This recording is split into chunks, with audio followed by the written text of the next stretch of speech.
Hello and welcome back into Tobacco Road and Abroad. My name's Gareth, joined by Aiden Moore, and we've got quite a packed episode for you. This one might be a long one, but we got a lot to get into, but it should be entertaining regardless. Yes, we What are you had a getting into big, first? well, first we had a really big week. Sorry we were off the air. Gareth was doing some traveling. I went to the NC State UNC game. That was hell. That was basically my public humiliation ritual to try to get this podcast off. Um, but lots of stuff to cover. We're going to be covering Rivalry Week. We're going to be covering some big moments in the NFL. Panthers got a win. We've got some MMA coming up this week. Last pay per view under ESPN. And we got a little bit of men's college basketball. We're going to be covering the ACC SEC Challenge. ACC did better than last year, but there's still some points of concern as the ACC homers that we are. But I'm really excited to jump into it. Let's start off with some college football. Uh, we can cover the NC State UNC game first. I mean, Gareth, first off, congratulations to NC State. 5 years in a row, 5 years of pain throughout the entire time of me, like being a student at UNC, now a graduate from UNC. I have never seen UNC beat NC State in football, so uh, this is pain. I hate State, but I probably hate our team more. I hate what they I do. I probably hate my life more a little bit. Um, I'm gonna keep it a buck. That was not good. Gio Lopez got out with an injury. Uh, Man, we need a Penn State saying they want to skip the 2026 season. Man, we might need to skip this next season. We might need to nuke the franchise. We might need to move to the Big East. Yeah. Are you in or out on Belichick? I know we've talked on this a little, but I walk me through because I know there's a lot of discourse on Carolina side. A lot of the donors want him out. Some of the kind of like the people of like a older, like kind of a more like classical way of thinking. Give him a few years. Get a lot of transfers, a lot of freshmen. What's your take here? I definitely know what I think they should do based off like the concerning things I've seen, but I just based off our conversations and just what you've seen media wise and facts wise come out, what do you think they should All hit right, next year? all right. So here's my thing. Number one, this isn't even a football thing. Bill Belichick needs a PR guy, for the love of God. Like, can we get him like a media trainer that's not Jordan? We need to get a hold on this guy. Like, it would be one thing if we lost, like, if our season ended up like this and there was like no media circus, like not like there's going to be any media circus around him because it's Bill Belichick. But if we lost and there wasn't all this controversy about like Jordan and like all this tabloid stuff, like it'd be one thing. But Yeah, it's just the fact that we're losing in the way, like in this like public meltdown kind of way, is a little bit concerning. Um, Listen, because like the thing is, like if we lost, hell, let's say we lost every single game, went 0-12, and there was no like media circle around like I don't even know what to call this. We're just gonna call it the drama. If there yeah. was none of this drama, we just went 0-12, I could still see like you would want to go to UNC. Like, okay, Bill Belichick's building something, like it's taking a little bit of time. We're gonna see what happens. He at least But seems humble in that sense. yes, but there's none of that right now.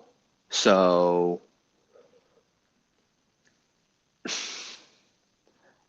Listen, I'm still like I still think we can turn this around.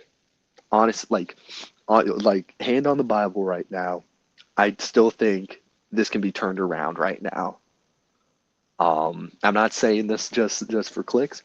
I'm saying honestly, let it ride. Let Old it school ride. solution. Let it ride. Let it ride right now. I mean, come on. We knew like, well, some of us knew it probably wasn't going to be the best first season. If we can just rein it, okay, we need a better line. We probably need a better quarterback. We probably need uh A better a we lot. kind of need better everything. But I don't want to like completely cut Bill off yet because like it's one season. Okay, get back to me a year from now, and then we'll see.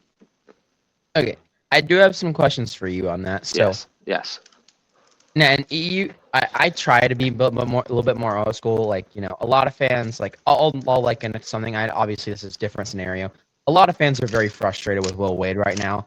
I think with yes, that, we just need to let it ride. Like, first year head yes, coach working out the kinks.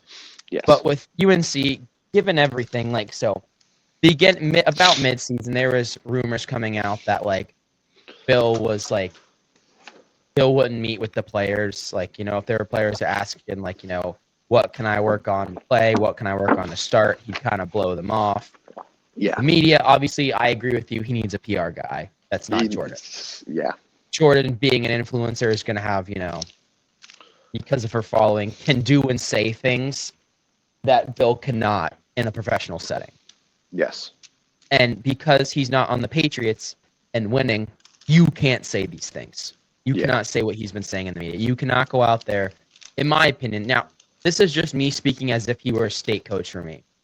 If he was an NC State coach, and I just watched him lose to Carolina, Wake Forest, and Duke, and when asked by the media what happened, and him go, "Oh, I don't know," and then oh, refuse to well, talk to the rest of the press conference, and then refuse to answer any questions for the next 4 minutes of the press conference, I would be fucking irate.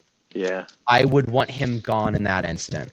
yeah, And Aiden's a little bit more of a patient person than I am when it comes to that stuff, but I feel like even if I were still like, before those 3 games on the camp of keep Bill Belichick, that would have made me out. yes, After, blowing off players, just seeming to not really care. Aiden and I talked about this off air, but one thing that would have set me off was the Duke game, and not to bring up like the pain of how that ended, but the fake field goal. Duke's run that other times this season, yeah, and supposedly tactical genius Bill Belichick somehow let that slip through the cracks. yeah, Mr. No Nonsense. He shut down Sean McVay's gimmicky ass offense. I don't want to call it, sorry, gimmicky's not the right word. He shut down Sean McVay's like masterfully crafted offense and made it look ugly. How do you let something like this fake field goal that they've had success on at least twice this season beat you? Like, okay, was it in the back of his mind? It might have been, but how do you not convey that to the players?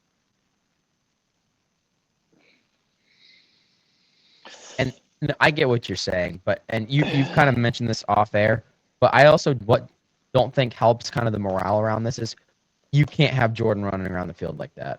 I'm sorry. yeah, And before anyone tells me, oh, you just don't want women on the field, Isla, whatever her name is, the Colts owner, I love that she's on the field. She's there learning and trying to improve things and come at things from a different angle to help make that program successful. I love that. That is a great idea. Having Jordan run around on UNC's sideline with her ass hanging out of a short skirt is not bitching at Bill over things. That is not a good look. yeah. I mean, like, you see, I believe in Bill. If we can change his personality, change his relationships off the field, we can change his defensive scheme, we can change his offensive scheme, we can change the offensive line, we can change the quarterback situation, change the morale around offense in general, change our. We have a good kicker. It's not Noah Burnett for once. It's not Yeah, Noah Burnett. yeah. So But Aiden's not rid of Noah Burnett, is I'm he? not rid of him. Now that he's at Notre Dame. It's never But over. so what you're telling me is you're asking a 74-year-old man to change his ways? Yeah. Yes. Yes. I mean, okay. Like we're gonna Aiden, I'll give go him. talk to my grandfather and ask him to change how he's living right now. We're I'm gonna gonna have tell to him to change like. his attitude about everything. Okay. I've just accepted the fact the next 10 years of UNC football are going to be wash because we're going to give Bill Belichick another season. Then we're going to maybe try give Steve his fucking shot or whatever. I'm not sure if we want him, but say, okay, that's another.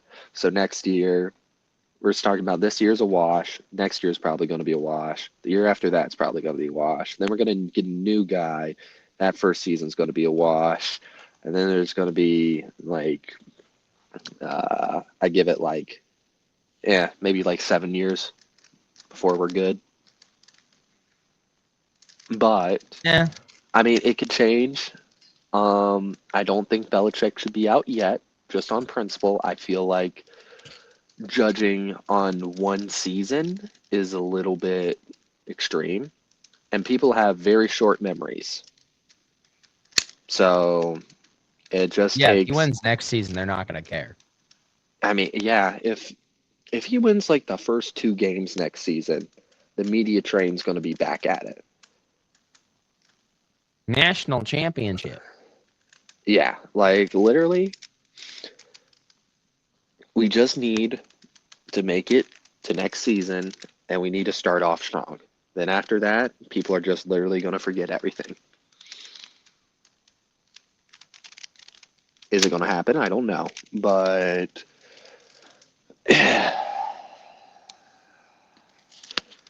I mean, they may win their first two games.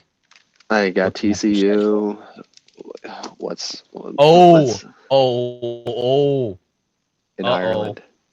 Don't lose that game. Don't lose that game is all I'm saying for Bill. I will say Kansas State kind of righted the ship a little bit. They're bowl eligible, but it did not look good for them. But next year, looking at UNC's schedule, they cannot have the type of slide Kansas State had. Notre Yeah. Dame, at Clemson, at Duke, Louisville, Miami. That is a Oh, absolute bruiser of a 5-game stretch following Ireland. They've got ETSU, but then they're at UConn, Notre Dame, at Clemson, at Duke, Louisville, Miami, NC State, Syracuse, Pitt, and Virginia. That is a gauntlet of a schedule next year. I mean, next year you get to find out if Bill Belichick for real or not.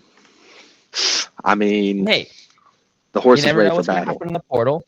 The victory The comes from portal it. giveth and the But you portal know what taketh. I say about the portal? Like, it's good for plugging up holes. You can't build a whole team around it. And who wants to transfer to UNC right now? I mean, a bunch of high schoolers are committing there. You're getting a bunch of flips from Texas. But I also realize in this day and age, high school commits don't really mean much in terms of What's immediacy. what's Immediately. the it's National Signing Day right now. So let's look up the sorry.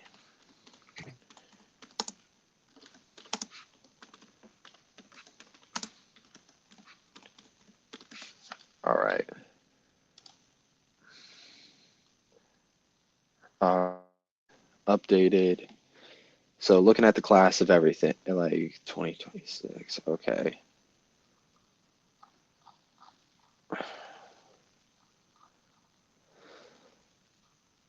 Ohio State, Georgia, Oregon. Notre Dame at 2. Hell yeah.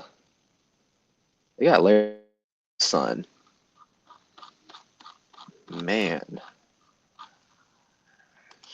Let's see if where's the uh,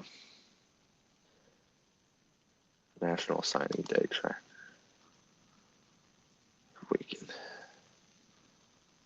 have all the classes. Where do you know where we can find all the classes? Because like Penn State's ranked like 150 right now. They're behind most FCS schools too. Yeah. I don't know where I'm not. I get all my recruiting news from Instagram, unfortunately, and I know that's as a podcaster, that's bad. Yeah. What's crazy, I will say craziest about anything we've looked at on the podcast so far, you know who isn't playing Rivalry Week? Hmm? You know who isn't playing Rivalry Week next season? Who? NC State and UNC. Really? It said the I thought it said date UNC is TBA, playing but Virginia. That's the order. The date's still TBA, but UNC is playing Virginia. Finish out the season. Now, this could be just the order that they put them in on this website. Let me check elsewhere. UNC future schedules. Oh wait, no, that's 2013. CBS Sports 2025, 2020. Oh, that's 2025, 2026. all right. I think okay, so looking it's not updated till okay, so last updated last night. Okay, so in the ACC, Miami is leading Florida State. Miami has 16 4-stars. Florida State has 13. UNC has 1 4-star and got like 29 3-stars. They're right behind NC State. I mean, did better than Virginia Tech, Syracuse, Pitt, Stanford, Virginia, Boston College, Wake Forest, Cal, and Louisville. What the fuck happened to Louisville? Do you think I don't know, Jeff Brom. I like Jeff Brom, but that Louisville's as a football program right now is just weird for me. Mm-hmm. Just weird. Yeah, I checked NC State's schedule for next year, and we play y'all third to last. We finish at Stanford and at Virginia Tech. But speaking of the recruiting, what surprised me is Virginia Tech. Now, it could be that a lot of those guys, a lot of the big names were too late in the process to flip to Virginia Tech. Yeah. Like, a lot of guys that were already considering Virginia Tech probably committed there. Like, if they were down to 3 schools, they probably committed there, if I'm being honest. Yeah. But when it comes to those blue chip guys, they probably didn't have the opportunity to, or even the Penn State guys. Because James Franklin kind of took his time with that. He kind of took his time with that. That wasn't immediate. Honestly, I'll say it now. I think we've said on previous episodes, that firing, not justified. I'm sorry. Yeah. Penn State was kind of a nobody before him. Let's just check up were they again the to see where Missouri? Penn State is right now. Load more.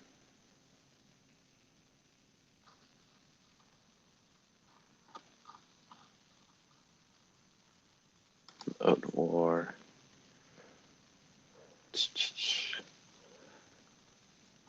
App State rocking at 110, just under Army. Shout out App State again. NC State actually plays them next year. Second game of the season, App State at home. Yeah. Charlotte at 159. They're worse than Charlotte. I'm trying to find right now. You Maybe could, I might. are I might you have, on your computer? Yeah, I'm on my computer. Hit Control F. Control F, and then search just Penn, Penn. It says 15. I don't know. Is this accurate? There's 15. No way they jump from. They jump. It says There's last. No it says last updated 12/04/25. Like it says. Okay, wait. Is the recruiting class of 2025? Should it be 2025 or 2026? 2026, because 2025 means they've already graduated. Then why? Then why is it set? Then why is it last updated now? Like today? I don't know. It could just be that the website just like fact checked everything today. It's not what's popping up, right? But because Class in the class of 24/7 2025. 24/7 Sports. Let's do 2026. 24/7 Yeah, I was gonna say Sports. Aiden, the class of 2025 are freshmen in college right now. Yeah. North Carolina, well, now North Carolina is 17 in the nation right now with 13 4-stars. And that's over Clemson, Virginia Tech, Syracuse. Syracuse is at 30. Stanford, where's NC State? Wake Forest might be over. State is at 49 with 27 3-stars, no 5-stars, and no 4-stars. Yeah, Dave Doran that was like what kind of the beef between OG Triangle Media and Doran was about. App State is at Recruiting. 58, doing better than last year in 2025. That's pretty good for App State. They They might be have kind of one. showing They some have one discipline. 4-star, and Duke is at 63, one 4-star.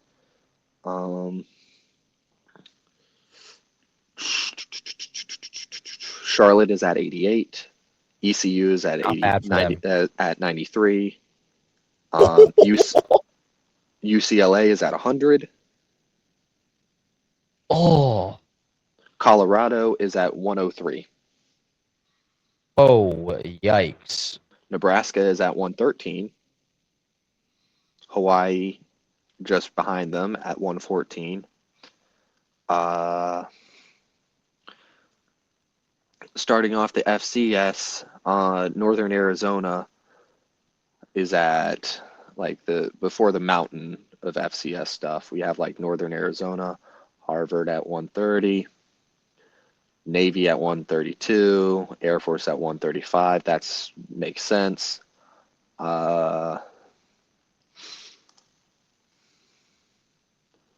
Still looking. Penn State is at 155 under South Dakota State, Murray State, Jackson State, Weber State, Central Arkansas, West Georgia, Towson, Idaho State, UAB, Howard, Utah Tech, McNeese, North Dakota State, Columbia, Montana, Akron, Montana State, Ball State, Middle Tennessee, and Air Force. All those teams are above Penn State right now. Penn State is above Army and Prairie View A&M. Interesting. Yeah. So sorry about the mistake on the rankings. I don't know why I looked up 2026 to begin with, and it gave me 2025. So I was wondering if I was just tripping. But in the ACC, Miami and Florida State are not 1 and 2, with North Carolina at number 3. So Bill might be cooking.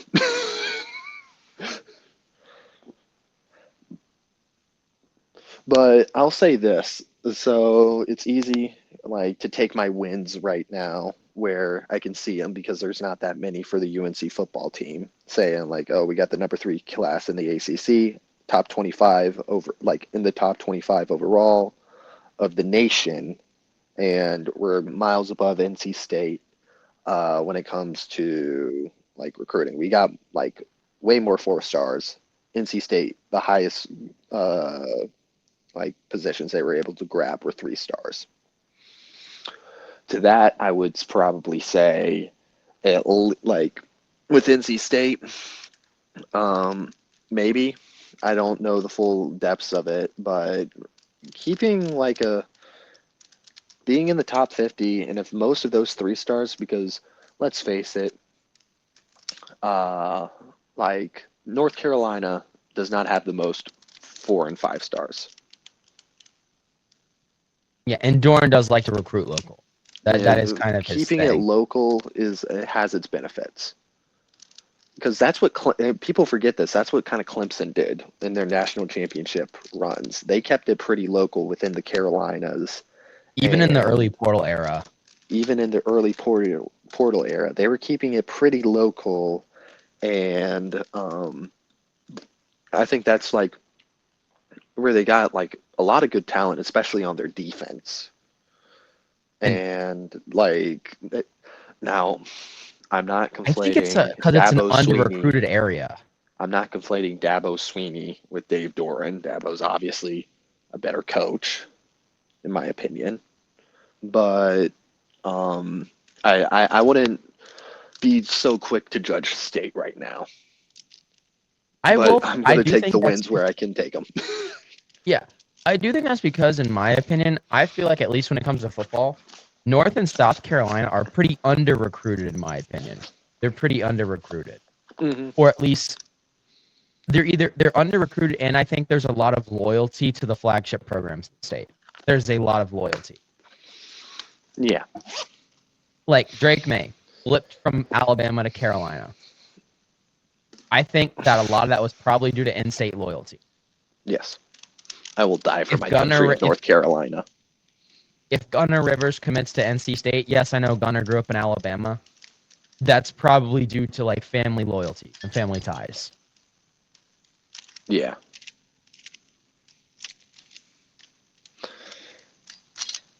Now, I will say with App State jumping to FBS and jumping to FBS, back to our trying good point, same thing with Charlotte. I think that does dilute it a little bit. Charlotte, I don't think really is, that big, but I do think App State, at least when it comes to recruiting, no knock to ECU. They had a really successful season this season, a really successful season last season, but they really haven't been relevant for about a decade. Probably more like 12 years. Yeah. So I don't know if that caused like a lull in the recruiting, if you get what I'm saying, but like, look at App State. They're punching well above their weight when it comes to recruiting, in my opinion. App State's punching well above their weight. And they are snagging that 4-star, probably, I'm guessing, was probably in state.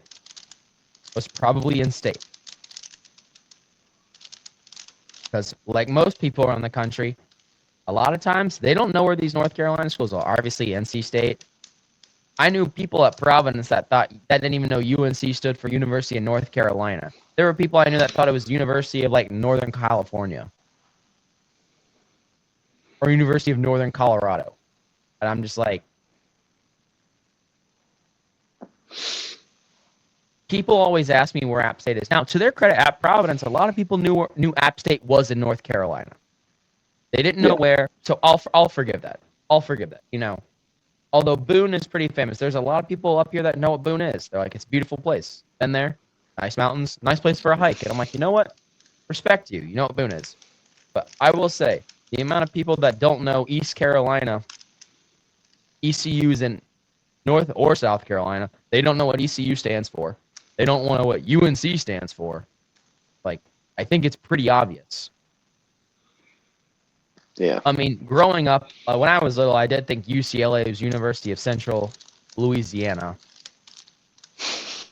But honestly, California is not really a big part of their branding if you think about it. If you look at all of their logos, do any of them include the state of California? No. UNC's alternate logo is literally the outline of the state with the interlocking N and C in it. Yes. Because for me, little me, I associated that kind of cursive font with like New Orleans or something like that. Like, it looked very fancy and like, New Orleans-esque. But that's neither here nor there. Shall we? I mean, we spent 30 minutes trying to recruiting. That should let you know how this UNC State game went. I don't really have much to add. It's a good game. For you. In news, I'm not sure if I can share this based off of my sources, but I'm gonna say it anyway because I'm not gonna out who said it. Lane Kiffin and Mario Cristobal are apparently tampering with CJ Bailey. The fact that we know about it, I think, means he's being very open about it. He's being very open and honest. And if he leaves after being open and honest, I can at least appreciate that he was transparent with the process. Yo, CJ Bailey, come to UNC. Now, why can't they wait till the portal opens? I don't know. And I always know teams are going to break the rules. But I think they need to enforce it tighter that, and I get people don't want to enter the portal without an idea of where they want to go. But I think we should go back to the days of you kind of have to be released before you can shop around. You kind of have to be in the portal before you can kind of shop around, in my mind. Like, Yeah. you as a player can have an idea of where you want to go, but I don't think coaches should be able to contact you. Yeah. I don't think they should be able to contact you. But, I don't want him to go to Miami for obviously in-conference selfish reasons. I mean, I also don't like, outside of Cam Ward, but in my mind, Cam Ward was a finished product. This Miami football team has not done a very good job of developing quarterbacks over the last decade. Carson Beck really hasn't taken a step forward. Their last guy, who was supposed to be a Heisman Trophy contender, Tyler Van Dyke, awful. Horrible. Could I tell you who was their quarterback before that? No. Like, that's how forgettable it is. And if I'm being honest, their quarterbacks kind of have the Carson Beck effect. They kind of fall off a cliff after 6 weeks, unless it's Cam Ward. But even then with Cam Ward, they couldn't really win with him. I'm just saying, if CJ Bailey transfers, for his sake and his development, I'd want him to go to LSU with Kiffin. If he were to transfer. Kiffin at least can develop a quarterback, in my opinion. Yeah. Look at the quarterbacks he worked with at Alabama. I mean, he did something right with Jackson Dart. He's reinvented Trinidad Chambliss. When it comes to quarterbacks, I think that's a good place to go. If you were to leave. Now, with how CJ Bailey's acting right now and what he's posting, I don't know. Kind of looking like he's leaning towards staying, but we'll see. Only other news, Hollywood Smothers is probably going to enter the draft. He went through senior day activities as a junior. My opinion, go for it, man. NFL running backs don't have a long lifespan. You need to go make your money, dude. You got a breakout year. Running back room's in good hands with Duke Scott, so that's all I'll say about the Carolina Game State situation. With that being said, let's hop into some other games that happen around Rivalry Week, and why don't we start within the Carolinas again? We'll start with Duke and Wake Forest. I watched the majority of this game before I went to church. It was kind of a back-and-forth game. When I turned the game off, unfortunately, having to go to church, it looked like Duke had kind of all the momentum in my mind. Or not Duke, excuse me. Wake Forest had all the momentum. I mean, Robbie Ashford threw for 342 yards, 2 touchdowns, an interception. A very rare, electric performance from him, really. But it was Duke overall who came out on top, and I think that just kind of boils down to the turnovers and then their ability to kind of him and Claiborne not let him get going. I mean, Darian Mintz had a good game, 24-35, 268, 2 touchdowns. Nick Shepard, 23 carries, 2 touchdowns, 75 yards. I think Duke, honestly, it was just their ability to kind of weather the storm. I mean, they never surrendered a lead. There's certainly going into halftime where it was 17-21. It kind of looked like Duke, like Wake Forest was building momentum. But then Duke just kind of exploded in the second half. In my opinion, I just think Wake Forest, they're not a very explosive offense as it is. So I think they just kind of ran out of gas, not ideas is the right thing, but they kind of, there's not a whole lot of juice there to begin with offensively. And I feel like they kind of used that up, in my opinion. So what were your thoughts on that? I would have to say Duke's offense definitely is one of the high points of their team and honestly their season. They just need to live and die by Darian Mensah. Just now allowed offensive shootout between both sides.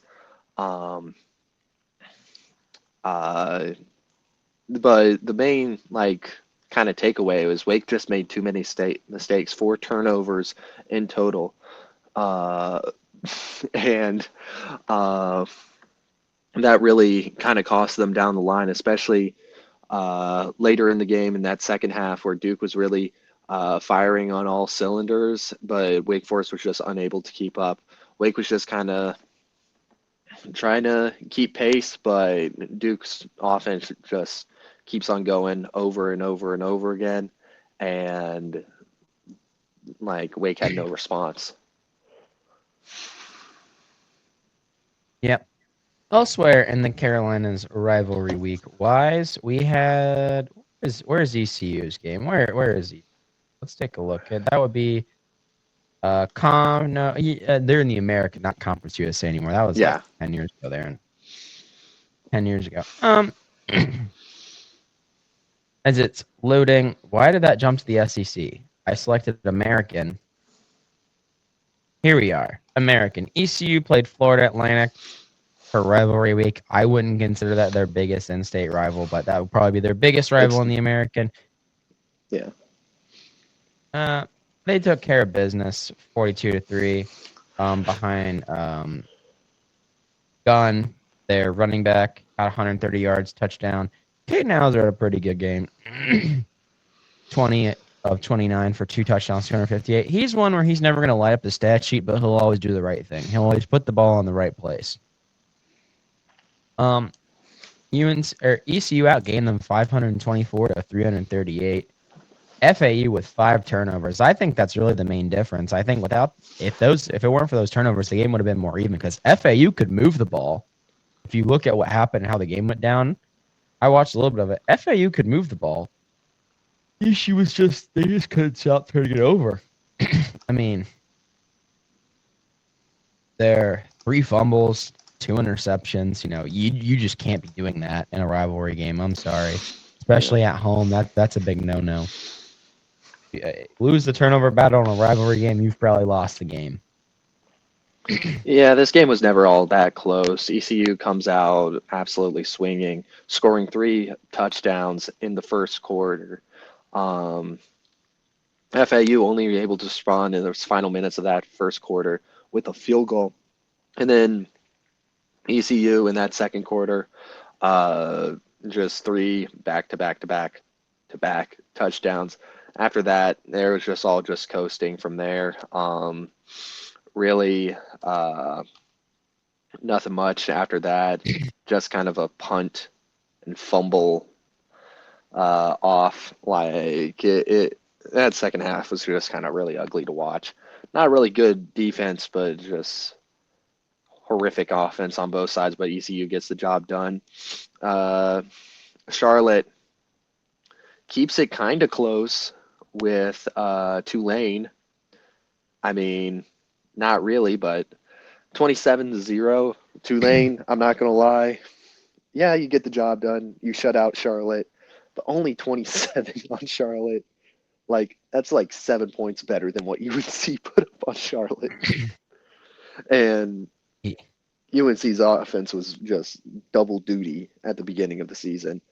But rough year for Charlotte, as most years are.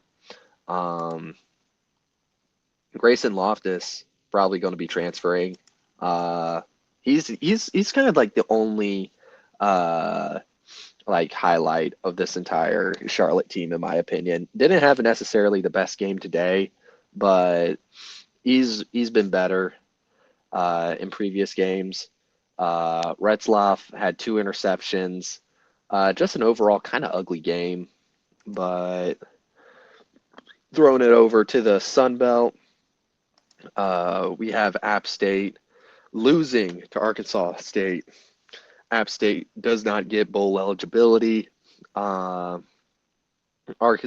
State able to come away with the win on just by 1 point in the final seconds of the game, where Keaton Clay has a 1-yard touchdown to bring Arkansas State up 30-29 in the final seconds of the game. Pretty interesting game to watch. Pretty solid offensive display by Jalen Rayner, the Arkansas State quarterback, had 363 yards passing, 3 touchdowns, 1 pick.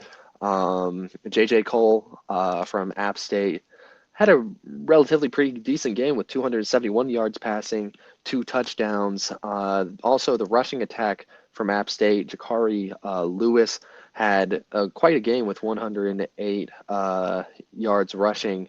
But it was just the receiving core from Arkansas State that was really able to kind of help Rayner get separation between the defensive backs and just some big plays from the wide receiver core that really helped Arkansas State in this victory. Yeah, unfortunately, they couldn't make a bowl, but I do think App State will be back next season. I think it may have been the wrong move firing their head coach, but whatever. Moving on, big rivalry I think game he between unfortunately ACC and passed recently. Yeah, he did unfortunately pass away, if I'm not mistaken. Yeah. I believe so too. But moving on to the big ACC-SEC rivalry, we had a nail biter between Georgia and Georgia Tech. Kind of a snooze fest of a game for people for less than inclined viewers. I think tactically this was an interesting game when it came to strategy, but it was a pretty slow paced game. Both teams just neither team really played well. I mean, Gunnar Stockton looked 70 passing yards. Really, the only bright spot for either team in this game was Nate Frazier, the Georgia running back, who had 16 carries for 108 yards. Neither team's offense, outside of the one Georgia drive where they scored a touchdown, could really string together any momentum. I mean, both teams were kind of egregious on third down. Not a whole lot of penalties, not a whole lot of first downs. 1 turnover each, 260 yards to 250 yards. Just kind of, it was a defensive battle. I think both teams' defenses were playing really well. It's just Georgia Tech was not able to get it done. They had several prime opportunities to score, in which they had to settle for a field goal.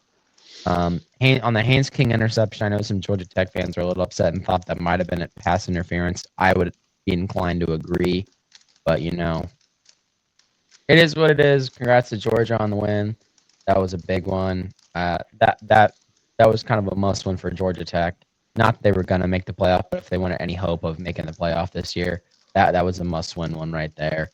Not going to lie, this game was kind of disappointing compared to the thriller that we had last year. Yeah.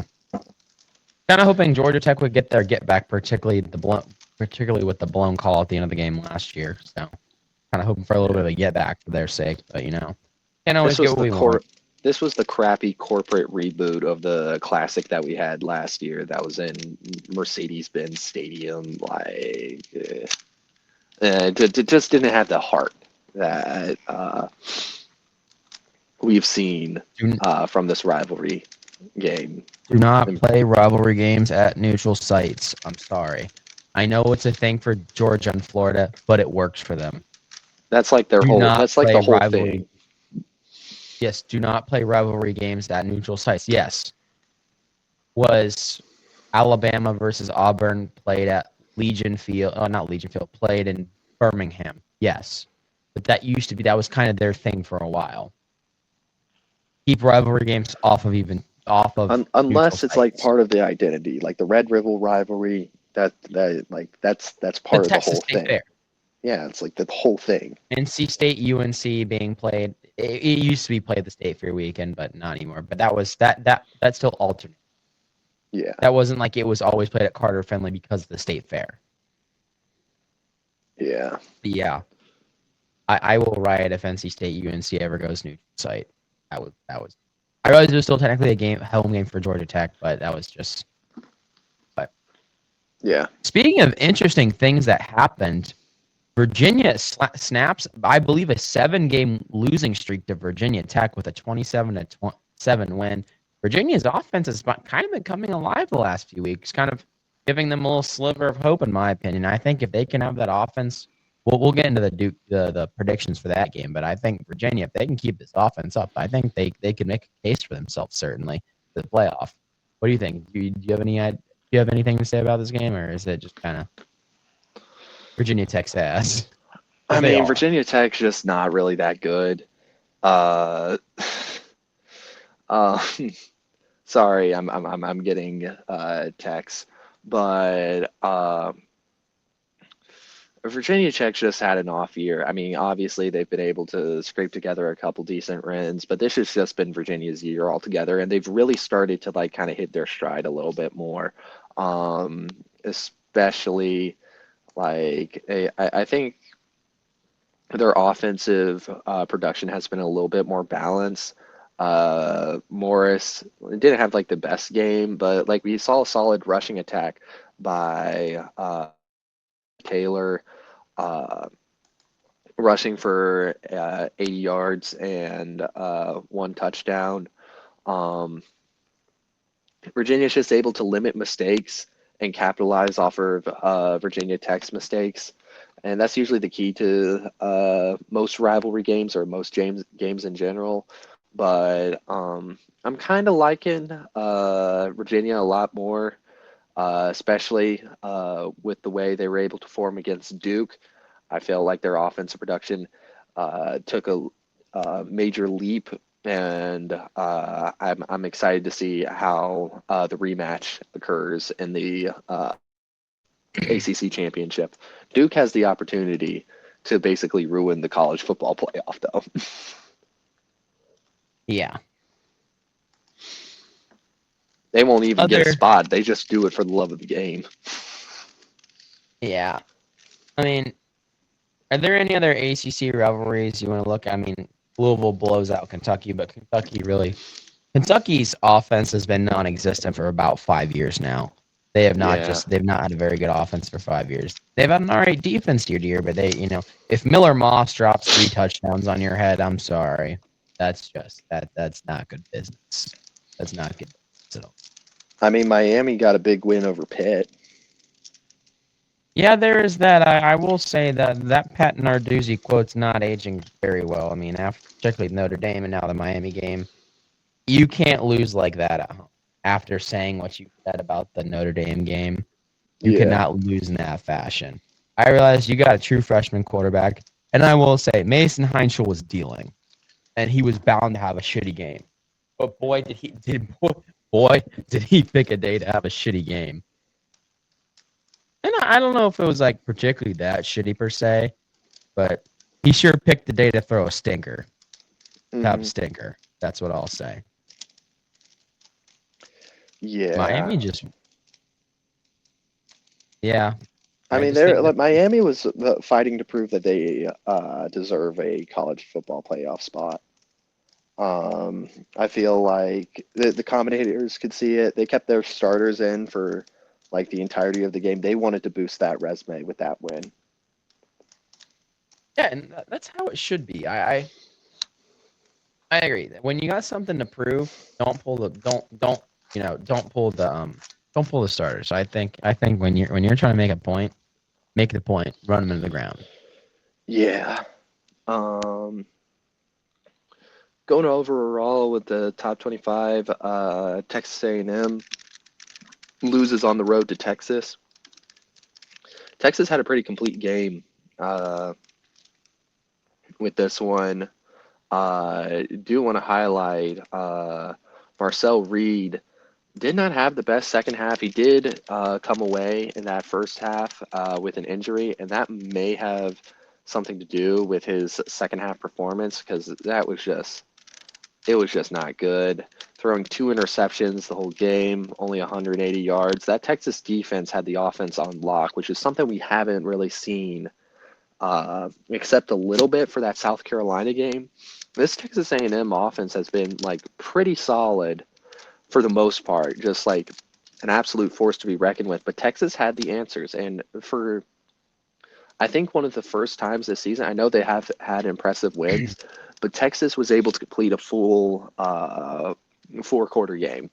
Yeah, I've had that issue with them against Vanderbilt.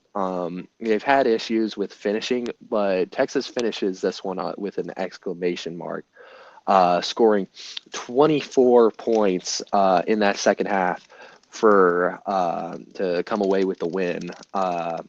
Very good win for Texas. I know they're going to be saying, "Hey, give us a playoff spot, give us a playoff spot.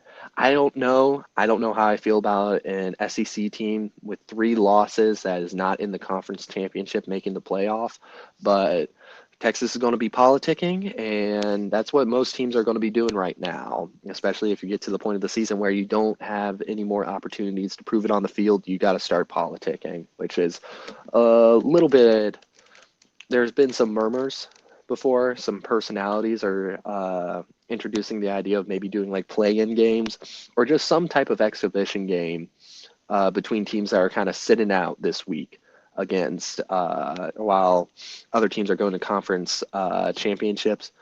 I think it's an interesting idea. I don't know if it would ever gain any traction, but to see more football and to kind of quiet any doubt, I think it's an interesting idea. I will say it is an interesting idea, but I also. Here's my thing. The whole point of a playoff is teams are going to get left out. Yes. And a lot of this rhetoric around the playoff is because, and yes, the SEC is probably the strongest conference of the last 20 years. But a lot of this, whole push to expand the playoff just comes from a bunch of SEC teams that think they deserve to get in, who probably don't. Texas, I can see the argument. You have 3 top 10 wins. Very hard to do. But you also lost to 3-8 Florida. Don't lose to 3-8 Florida. Yeah. Other teams making the push. And I like Vanderbilt. I like what they're doing. But goddamn, they are the whine. I didn't expect them to be one of the whiniest fucking fan bases once they got good. Of all the people. You? Really? Vanderbilt, good win. Solid win over Tennessee on the road. All of Vanderbilt's losses are to ranked teams on the road. I will give them that. But in those games, their offense kind of dropped a stinker. And yes, as a playoff team, you should be afforded certain, losses to top 10 opponents on the road. That you should be afforded certain, kind of considerations there.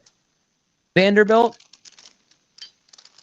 I can see the argument, at least when it comes to the losses. When it comes to the wins, number 15, Missouri, at the time, number 11, South Carolina. Vanderbilt, nah, sorry. Yeah, if no. Texas had Vanderbilt's record and if Texas was 10-2, still had those 3 top 10 wins, and maybe, didn't lose to Florida, I could see the argument. Because I'm sorry, I'm not going to punish them for playing at Ohio State the first game of the season. I'm not punishing you for that. Yes, win the games in front of you, but Vanderbilt really doesn't deserve to be in. I'm sorry, you've beaten number 19, and one of the ranked teams you've beaten turns out to be not that great. Yeah, no, I'm sorry, no Vanderbilt. Yeah. Especially not no conference championship Vanderbilt. Yeah. Moving on, Ohio State gets a big win against their rival Michigan. It's good to see Ohio State kind of get the monkey off their back. Michigan has been giving them fits for the past 5 years.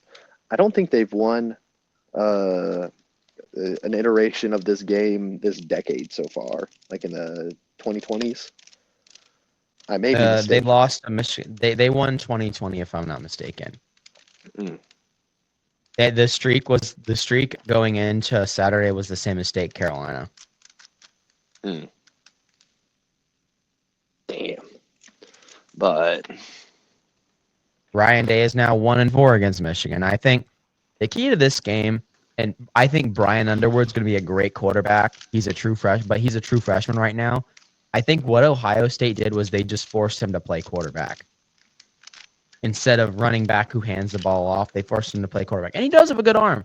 But, his ability to dissect a defense mentally and just kind of process things is not quite there yet. It's not up to scratch. I mean, you've seen throughout the season, he's a good quarterback. But I think when he faces elite defenses is when he really struggles. That top-end processing and decision-making just isn't there yet. I mean, and you can obviously see it, 8 of 18 for an interception and 63 yards. That's not good. That's not good at all. Ohio State's leading receiver outgained you with just his receiving yards. So Yeah. good game for Ohio State. They looked kind of flat in the first half, but boy, did they come out, or they looked kind of flat in the first quarter, but boy, did they come out swinging in the second and third quarter. So Yeah, hats off to Sagan them. had a very excellent game with 233 yards in the elements. Like, it was snowing. I'm excited to see him play against Indiana in a dome, but the elements did not phase him, throwing for 3 touchdowns. Um, I mean, this Big Ten championship game is going to have some Heisman implications, but still all up to the voters. Oklahoma gets a close win against LSU. That was a little bit surprising. Um, Oklahoma comes away with it 17-13. Uh,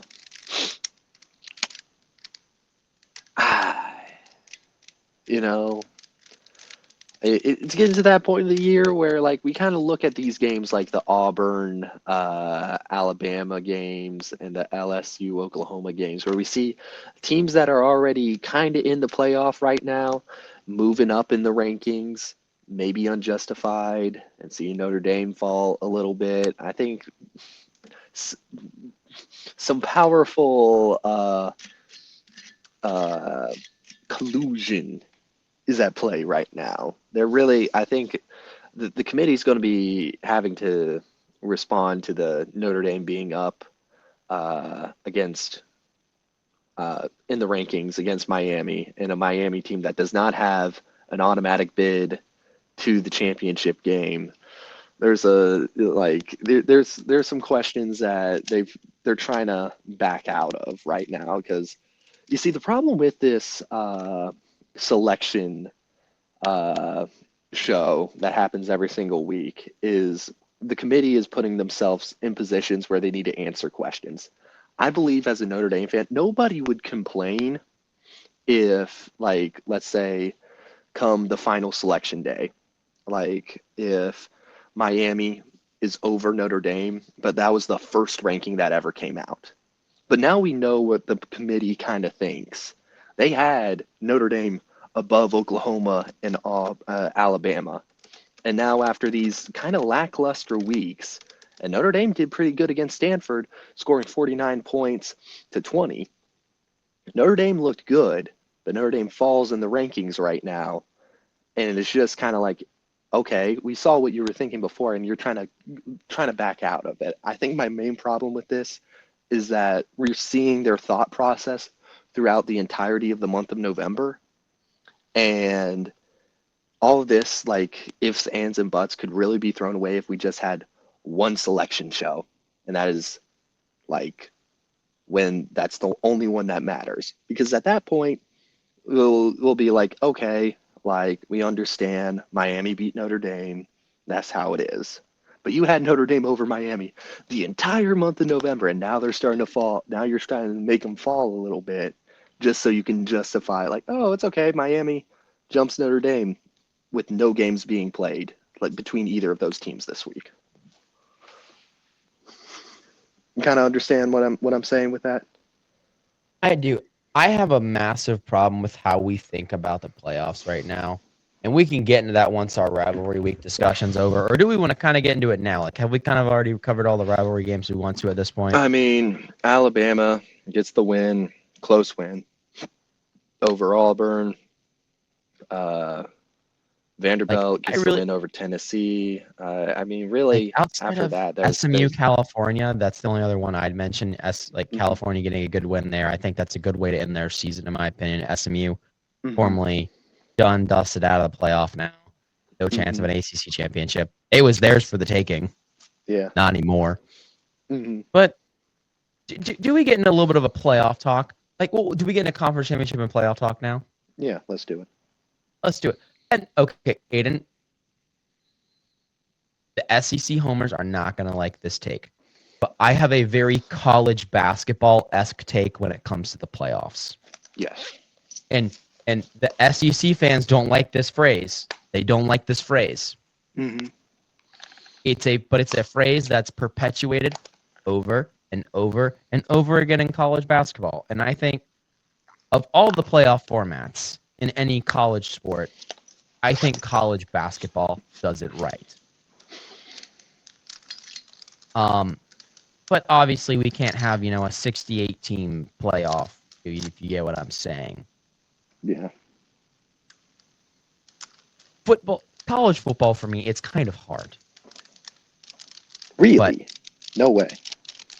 And when it comes to thinking about this stuff, but let me say this. The whole point of a playoff is teams get left out. Yeah. College basketball, I think 68 teams is perfect where it's at. Mm-hmm. But that means sometimes there are deserving teams left out because of unforeseen circumstances. Indeed. SEC fans aren't going to like this. Because we now have 4 power conferences, I think, because the top 5 ranked power conference, the top 5 ranked conference champions get in, it was the top 4 ranked. Let me double check before I get it. About the 12-team playoff. Here we go. 5 highest ranked conference champions. Okay, so feasibly this year we could have, if Duke wins the ACC, feasibly we could have 2 group of 5 teams in the playoff. Yes, we would have JMU and maybe North Texas and Tulane. JMU's in the top 25 right now, so it's already answered. So whoever wins the American is going to be automatically in. JMU only gets in if Duke wins. Yes. JMU only gets in if Duke wins. North Texas 24, Tulane is 20. Here's how I would do the playoff, and they're not going to like that. The Power 4 conference winner gets an automatic bid. So this means even in this case, Duke gets a bid. I think there's something to be said about winning a conference championship. And I realize that's a very college basketball way of looking at things. And I realize, that there could be SEC teams then that kind of get ousted. Like a 10-2 SEC team that gets ousted, who was probably deserving of getting in. But look at college basketball. There are years that bubble teams who absolutely deserve to get in don't get in because, a 9-18, this has never happened, but like a 9-18 Wake Forest decides to figure their shit out in the ACC tournament. Or, a 14-10 NC State finally decides to start playing like they should that year. A team like a Providence or Seton Hall gets left out, who is probably more deserving, barring the conference title. But for me, and I realize people would say, well, why are you putting weight on a conference championship game? People say they're not a necessity in this day and age because of how big the conferences are and there's no incentive to play them. I still think there's an incentive to play them with how I see things. You can bump your seat up, you can get a bye, or you could even just get home field advantage for the first round of the playoff. What also happened to good old-fashioned pride? There's money in winning your conference. Mm-hmm. And I realize there's more money that comes with the playoff. Another hot take I have about the playoff. Everyone's saying, I don't want to punish someone for losing their conference championship game. You should. You absolutely should. You know who does? College basketball. I think. Now, I'm not saying if Indiana loses to Ohio State, they shouldn't make the playoffs. But I'm saying if they lose in such a manner, Drop them to like 8 or 9th. Don't leave them at 2. I don't think they're going to be left at 2. I mean, I feel like for conference champions right now, it's going to be, do you get your bye or not? I agree. But okay, if we go more down the line at stuff, let's take a look at the SEC championship game. I don't think this is going to happen because Alabama won the first one. But if Georgia absolutely blanks Alabama, like say it's like 35-3, I think Alabama should be left out. That might. I mean, that's I think it's fair. That's not going to happen. It's not. But you get happen. what I'm saying. I think it's fair. Yeah. I think if Texas Tech won the first iteration of this BYU game, right? Yeah. If Texas Tech does what they did to BYU again this season, BYU should be left out. And they will. They will be, because it's not the SEC.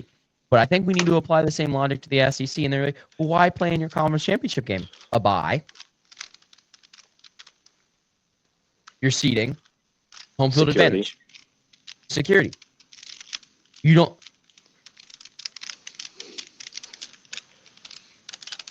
And I know this is a very college basketball. I know I've said this. This is a very college basketball way of looking at it. It also guarantees your spot. It guarantees your spot by winning. Well, you're going to penalize them for playing the conference championship game. Don't fucking lose. Guess what happens when you make the playoff and you lose? Strike 3, your ass is out. Well, you're going to penalize us for playing in the first round? Abso-fucking-lutely. You should be penalized for losing your conference championship game. I'm sorry. If you're going to play, and I realize you could just go back to the point of, well, then don't play them. You're playing the game. It can help you. I'm sorry. I don't believe in sports games only being able to help. This isn't a bonus question on a test. The conference championship is not a bonus question on the test. If you lose it, if winning your conference championship is what gets you into the playoff, don't lose it. And I realize in the SEC, feasibly, the loser of the conference championship game probably is going to the playoff. Yeah. Because of how good they are. But I'm sorry, Bama, if you get absolutely fucking shit smacked, you don't deserve to make it. BYU, if you get absolutely hornswoggled, I'm sorry. Bye-bye. I don't think we would be ready for the possibility that Alabama doesn't make the playoff the first 2 years of the 12-team playoff. Do you understand the chaos that would they would be howling. They would be fucking howling. What if we live in a world where Alabama doesn't make the playoff? Okay, now hear me out, because I've just been running the numbers right now, and I need to run this by you. Okay, hypothetically, Duke beats Virginia. ACC's kind of out. All right. Okay, so Duke beats UVA, but earlier in the week, JMU loses to Troy. And so now James Madison's out. Who is... Do we give it to, like, is it Boise State versus UNLV? Do we live in a society with the possibility of Kennesaw State making the playoff? If Kenny State beats Jacksonville State, they will be 10-3. Okay? Hear me out. Kenny State is 10-3. Boise State beats UNLV. That would make Boise State 9-4. What do we do, Gareth? What do we do? I think if either of those teams win the Mountain West, I think Kenny State goes, in my opinion. Funny enough, Aiden, I was listening to I forget what podcast, but I listened to a podcast earlier that said, we live in a world where Kennesaw State could make the playoff over Alabama. If Georgia absolutely whose college football them. 26 save file are we on right now? It's not going to happen. But I'm kind of rooting for chaos right now. What if Troy pulls off the impossible, beats JMU? Troy's JMU's favored by 23.5 points. UVA is favored by 4. So the likelihood of Duke beating UVA is greater than the likelihood of Troy beating James Madison. But we don't Sun Belt, Fun Belt. Anything, hey, like Florida Georgia Line says, anything goes on a Friday night. It's a Friday night matchup, Gareth. What do we do? You leave Oregon out. Oregon just gets left out for some reason. Who have they played? Or sorry, who have they beaten? USC. Oh, please. I'm Iowa. sorry. They beat raw cat food. Okay, yeah, okay. You beat half frozen microwave chicken wings. They beat Cool. Washington. Unranked. Yeah. They beat.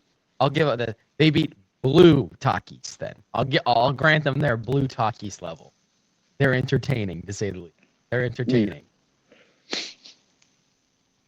You know what? As it stands right now, here's kind of My the 12 I entire would take. paycheck on Kennesaw State making the college football playoff. Here's how I'm kind of seeing this, and this is barring no blowouts. Here's my playoff. Number 1 is the winner of OSU and Indiana. Yes, that's fair. Number 2, people aren't gonna like this.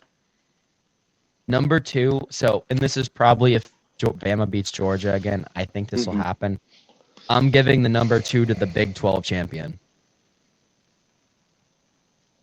And honestly, I've seen other people talk about this. Number 3, I'd probably go the winner of Bama Georgia at 3. 4 is going to be the OSU Indianapolis. OSU versus Indiana loser. 5 will probably be the loser of Bama Georgia. I think if you lose that, you don't deserve a bye. You don't deserve a bye. You know what? I agree with you. They don't deserve a bye. 5 will be the loser of OSU Indy. 6. You get home field advantage, but you don't get the bye. I think that's fair. How about? I think you and I have come to an interesting crossroads there. If you make your conference championship game, you get home field advantage. Yes. If you already would have made the playoff. I'm not saying Duke needs home field advantage in the playoff. I think you get home field advantage. Mm-hmm. Unless you I don't want to say unless you get hornswoggled. Because I feel like making the conference championship game, this will shut the SEC cock riders up. Like, yes. Actually, I don't know. I still think if, you could absolutely hornswoggle in your conference championship game, it should absolutely hurt you. Now, this could be an interesting compromise that we could come to. This could be an interesting compromise. I'm not sure I wholeheartedly agree with this, but if you lose your conference championship game, you at least get a home field advantage. Yes. If you don't get hornswoggled. But I know I like the compromise of you still make it. So 1 is the winner of OSU versus Indiana. Number 2 is the Big 12 champion. Number 3 is your SEC champion. 4, I'll say it's probably. But they're gonna crucify me. But do you give that 4 slot to UVA for winning the ACC? No, I don't think they do the conference thing anymore. I don't know. I know it's not the conference; it's the 4 highest seeds. But this is how. Okay, so I'll use the committee's logic, but influence it with Gareth's thought. You know what? I feel 4, like there's so many hypotheticals right now. We just need to predict the games first. Maybe after all the games, we could do a special edition, talk about the college football playoff. Like what we would have done? Yes.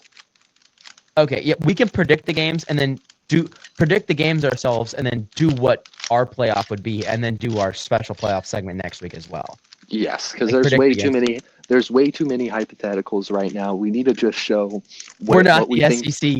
We're not undefeated in hypothetical. Yeah, we need to, like, we could talk about ifs, ands, and buts all day long, but we need to talk about these games, what We we think don't is going do to if happen buts and maybe. if our results happen, and then we can talk about like everything later. But Quoting going Liverpool Fan TV, we don't do if buts and maybes. We only deal in absolutes. Let's get into some predictions. Take it away. all right, so do you want to do all the conference champions or like James Fuck Madison, Troy? Uh, JMU has been looking pretty good. They have a really solid offensive attack, but also they they're really good defensively speaking. I would love to see the chaos if Troy beats JMU, but I don't think that's going to happen. I'm giving James Madison the dub on this one. I am as well. I don't Kennesaw think there's any State questions about it. versus Jacksonville State. Uh, Didn't with this, Jacksonville State win the conference last year? yeah, I believe so. Jack State also beat Kennesaw State earlier this year. But you see, here's the thing, I don't like you. My thing is, when it comes to a rematch, it's always harder to be the team that won the earlier iteration, and that's been true for like high school football to like all the way up to the pros. Every coach will tell you it's harder to be the dominant team that's already played the opposing team earlier in the season than to be the one that lost. Because with the one that lost, you know what to work on. Okay, this didn't work. We need to do this time against this team. This is where weren't doing so hot. It's kind of always better to be the team that's lost the previous iteration in a season, because sometimes if you're the team that's won already, you're like, it worked last time, it might work again. That's not the mindset of like any coach, but it's something that's subliminally in the back of your mind, especially with the players. So with this one, I really do like Kennesaw State's offense. I think they've really started to kind of hit their stride a little bit more, and I like them to get the victory in this second iteration of this matchup this year. I do. I'll take Kennesaw State in that one. North Texas versus Tulane. I really like the North Texas offense a lot in this, and I don't think Tulane is really there offensively right now. They have a great quarterback, but I like North Texas a lot more in this. Uh, I think Tulane's defense isn't going to be able to stop them, and in a offensive shootout, I don't think Tulane has what it takes to match North Texas. Yeah, I agree. I have a lot of questions about particularly Tulane's offense. Their offense this year is there's been a lot of question marks, and they've given me a lot more questions than answers when it comes to them offensively and honestly any game this season. So give me North Texas. UNLV versus Boise State. UNLV They just haven't has, played. yeah, no, they've played. They have? Is this a rematch? Yes, this is a rematch. Boise State won the previous iteration. Um, I'm just not sold on UNLV. They just haven't been performing well in big games. They didn't. Their biggest game of the season was Boise State, and they really haven't had too much competition since. I will grant Hawaii was a good game, but also in like some smaller games, I didn't like how they performed against Utah State. I'm not necessarily the biggest fan of how they performed against Air Force. There's just, and earlier in the season, it was all kind of wishy-washy. They got a close win against Idaho State and Sam Houston. I don't really count that as much. This UNLV team has grown a lot, but I don't think they've grown enough. I think Boise State is more experienced and they've kind of been in this situation more. I don't like this UNLV team in big scenarios, so which is why I'm taking Boise State. I'm taking Boise State as well. I like UNLV. On paper, they should be a good team. I really like their quarterback Calandra. He was really dynamic at UVA when he was there. But just this offense just hasn't been at the same level as it was last year. And this, like you said, this Boise State, there's a lot of, there's a lot of experience there. They're back in the Mountain West Championship game. They've been in this championship game a lot recently. So I'm going to go with Boise State. Going on to our Uh, Saturday slate, we have BYU versus Texas Tech. I know what I've been saying about it's always harder being the team that's won the previous iteration of a double head matchup in a regular season, but I really like this Texas Tech team. Really solid offensive production, but also I've really liked their defensive attack. Like probably top three defenses in the nation, in my opinion. I think Texas Tech settled for a lot of field goals in their first matchup with BYU, and I think Texas Tech knows this, and their offense is going to be even more potent against this BYU. Um, I do like BYU's offense. Bear McNamara has been pretty solid in getting passing yards. He's hasn't been lighting it up in the touchdown department, but they have a really solid rushing attack. I think it's going to be a little bit more of a shootout, but I got Texas Tech winning in a shootout, especially with their defense. I think they're going to be able to shut down BYU late in the game. I agree. BYU is going to have made some adjustments from their last game because their last game against Texas Tech was not pretty. They couldn't get a whole lot going for them. Um, and yeah, while it was on the road and this is neutral sites, there could be some effect there. I still think Texas Tech wins, but I think this is a close one. So, like when I said if BYU gets hornswoggled, they shouldn't make it. I don't think they will. If they get 29-7 again, they shouldn't make it. But if in this scenario, I think it's gonna be a close one. I think they're gonna keep it close and make it interesting. But I've got Texas Tech winning this one as well.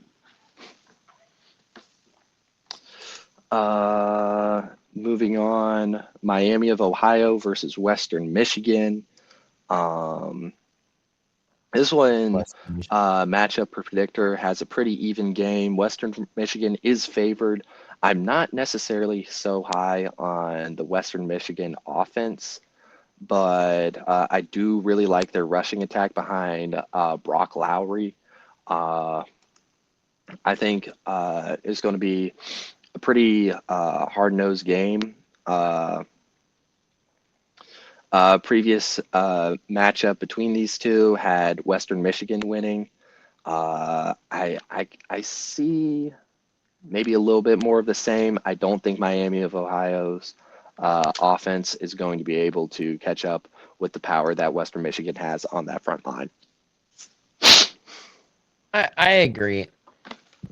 Aiden, I agree. It's hard to beat teams multiple times in a row, but I really don't think we start seeing that till we get to like 3, at least from what and just how I'm feeling. So I'm gonna take Western Michigan here as well. I just think they're the overall better team.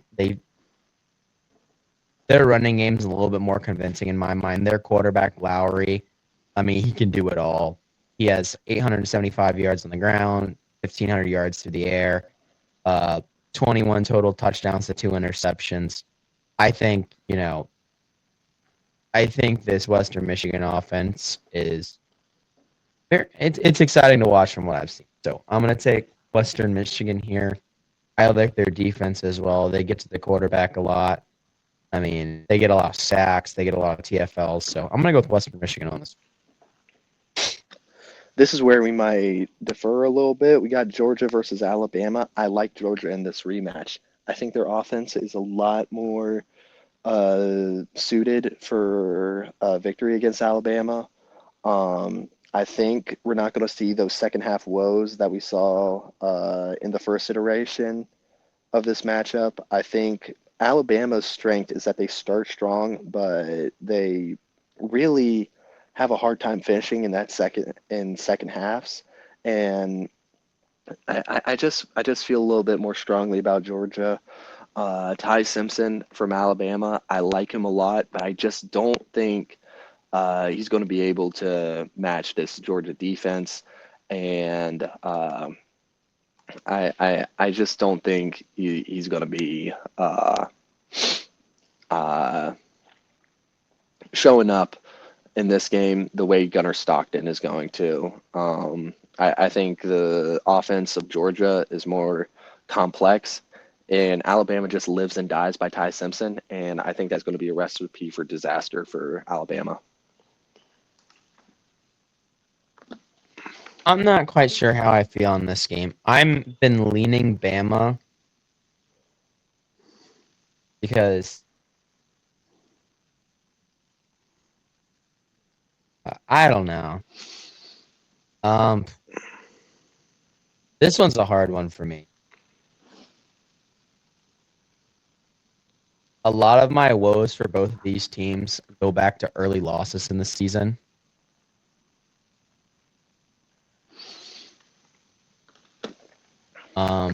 Did my screen freeze, Aiden? I didn't see it. I think I'm good. On my, I think everything's all right on my end. Yeah. I think it just slowed down for a second. Mm-hmm. This I really don't know how to feel about this game. This one's up in the air. I'm gonna go off on a limb and I'm gonna say I think Bama's gonna take this one. But caveat, like I said, if they get absolutely ass raped, they should make it to the playoff. But I'll take Alabama in this one. I mean, in their game against Auburn, they leaned a little more heavily on the game than they did on Ty Simpson. But I think that does show, even in a building that's haunted, they can, when they need to, lean on their run game. But that wasn't against a defense like Georgia, so I don't know how that's going to work out. They've proven the concept, but how well is it going to be in practice against a better defense? I don't know. I'm going to give the edge to Alabama here, but I definitely see a world where UGA wins this one and possibly in a big way. Up next, we have Ohio State versus Indiana. This one's a real toss-up for me. But I feel like Ohio State has kind of passed the eye test a little bit more, in my opinion. I really like Indiana a lot. I really like Mendoza, offensively speaking. I can very well see a world where Indiana pulls this off. But I just think Ohio State's been here before. I really like saying a lot. And also the tools around him has a really strong receiving core, really strong running game. There's nothing about Ohio State that I see where I'm like, ooh, that's a weakness. That's something that they really need to work on. They're probably the most complete team in this playoff race, and they're my favorite to go to the national championship. So I got Ohio State winning this one. I'm going to agree with you. I do think this Ohio State team is a little untested. I'll give them Michigan's a road ranked win. From the eye test perspective, I mean, yes, they beat Texas, they beat Illinois, they beat Michigan, now they have Indiana. I do think they had a fortuitous schedule, but I will say they played their schedule. I know my big thing is play your schedule. They played their schedule. And outside of Texas, they played their schedule pretty handedly. The world where I could see this get a little ugly in the Big Ten championship for them is if Indiana comes out with an attitude and is like, you know what? This outside of the Michigan game, this Ohio State team really hasn't faced much adversity in the way of score lines. Where I could see Indiana coming out fast here, or at least trying to come out and punch them in the mouth immediately and try and knock them off balance. I could see that would be a world where Ohio State runs into trouble. Now, that's just because we don't know how they'd respond. You know what I'm saying? I'm not saying they would lose, but I'm saying if I'm Kurt Signetti, I'm going out there, I'm electing to receive the toss, or electing to receive the kickoff. I'm going out there and I'm scoring. And I'm scoring fast. And then my defense will be amped up. I'm going out there with my defense. First play, I'm sending pressure. You are there to make a statement. And to beat Ohio State, you are going to have to make a statement. I'm giving this one to Ohio State, but I think Indiana, if they play their cards right, they could kind of catch Ohio State off guard here. But I'm taking Ohio State. Is that out? Oh, we have all that's left is what, the ACC championship. That is, we have the ACC championship. We have UVA versus Duke. Man, why is this UVA Duke game looking at me funny, Gareth? Because the Duke offense woke up last week. Yeah. I really like this Duke offense, especially if they are able to wake up.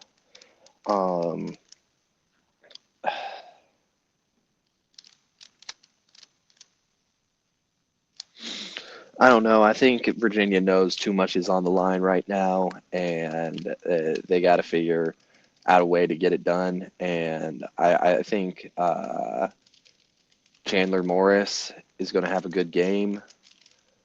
But man, something about this Duke team. You know what? I'm picking Duke on this one. I'm just not sold on UVA. I know they won the first iteration of this matchup, but just something about the Blue Devils right now. This is a very beatable UVA team. For me, what's the main thing holding me up with Duke is Duke's offense lives and dies with Darian Mensah.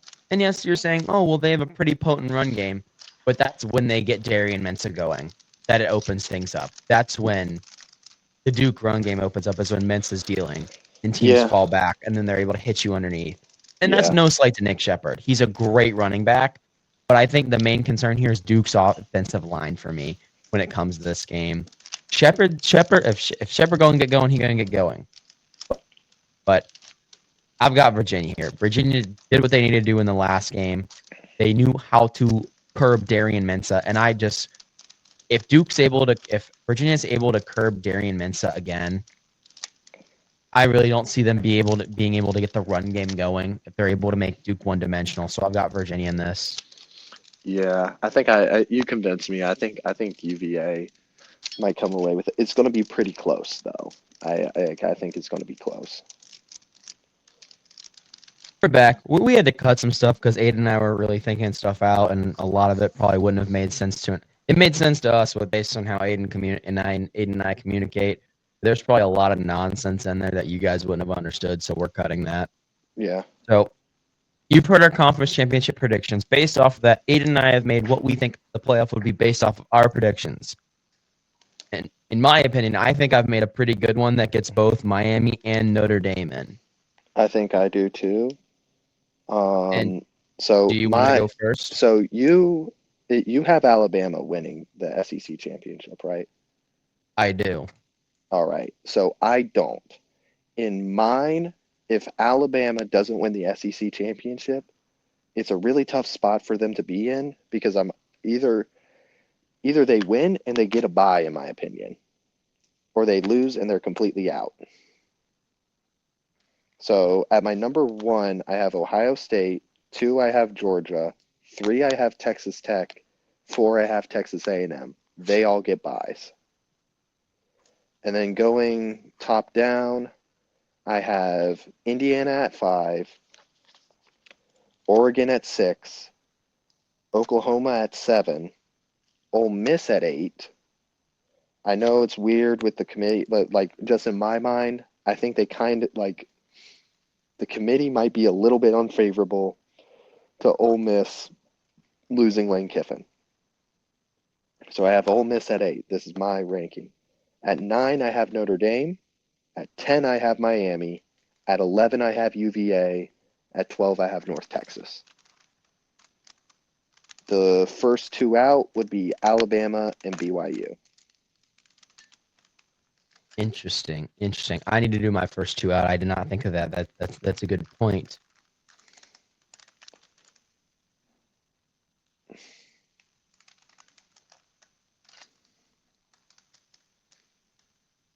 All And right. my main point for Alabama being out is you did lose to Florida State, so I really don't feel so sorry for cutting you out. If losing to 4-8 Florida can keep Texas out, losing to Florida State can keep Alabama out. And Yes. I agree. Yes. For me, my first two out are just based off their current ranking. My first two out, in my mind, are a little bit different. Number one, so in my Big Ten championship, I had Ohio State beating Indiana. I've got Ohio State at 1. I had Texas Tech beating BYU. Texas Tech's my number 2. My number 3, Indiana, who lost the game against Ohio State. I think we should move forward to a place where if you lose your conference championship game, you could still be in. You just don't get the bye. But in this scenario, I think Indiana gets the bye based off of everything else I have happening in my scenario. Number 4, I have Alabama, who beat Georgia in the SEC championship. 5, I have Georgia, who lost to Alabama in the SEC championship. 6, I've got BYU, who lost the Big 12 title. 7, this is where we're getting into our at-large bids. 7, I have Oregon. 8, I have Oklahoma. 9, I have 10-2 Miami. Number 10, I have Notre Dame. Number 11, I have UVA. And number 12, I have North Texas. Ole Miss, I am sorry. You are not making my playoff. Absolutely not. I'm sorry. Oh, my Lord. Surely a Power 5 undefeated conference champion wouldn't miss a playoff. I'm just saying, if we can keep, I'm just saying the precedent is there. Not having Lane Kiffin on that sideline is going to change how that team plays, and in a way we don't know. And you know who isn't playing this weekend? And you know we won't get an idea of how they're going to play? Ole Miss. I'm sorry. I value SEC championship games. I value.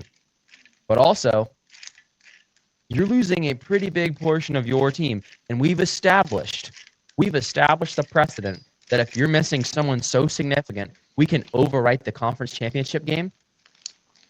I think we can look past is not my word. I think we can take into consideration that they're not in the SEC championship game, and they did not win it, and they are also on the outside looking in on the SEC championship. Honestly, you make a fair point, Gareth. You make a fair point, Gareth. I might axe. I don't know if I can axe Ole Miss. But Ole Miss, you are out. I'm sorry. My 8 spot Notre Dame and Miami. My 8 spot is either Ole Miss or Alabama. Then. Who did I let in that you didn't? Oh, BYU. Yeah. And this is contingent upon BYU not getting blown out. If BYU gets blown out, axe them. But back to my point. We've established the logic that a team can be left out because of missing pieces.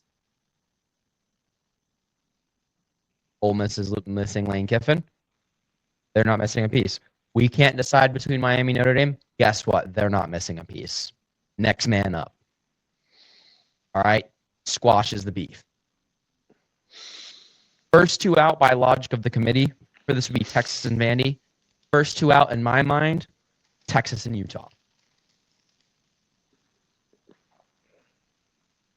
If people aren't going to like this, if Alabama gets blown out in a manner that they shouldn't make the playoff and in a manner that I would think they should be left out, I'm still not including Ole Miss. I'm going and grabbing Utah.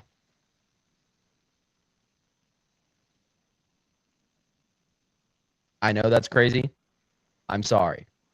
You lost your head coach. Whose fault it is that he's no longer there? Oh, well. It was no one's fault Jordan Travis died. It was no one's fault. It doesn't matter whose fault it is for Lane Kiffin. The fact is you don't have him. And the fact is you should not be in the playoff. And I think, you know what? I'll even go off on a limb and say this. I don't think you people are worried about it enough. I think there's a very real possibility where they get left out. No one in the world thought Florida State would get left out. There were SEC homers that were like, God damn. Ole Miss is getting left out. My hot take isn't that they should be left out. It's that they are going to be left out. And boy, will they be howling. All I've got to say is that. And I will just sit there laughing, stirring my sweet tea, laughing all the way, looking at my Belk Bowl appearance.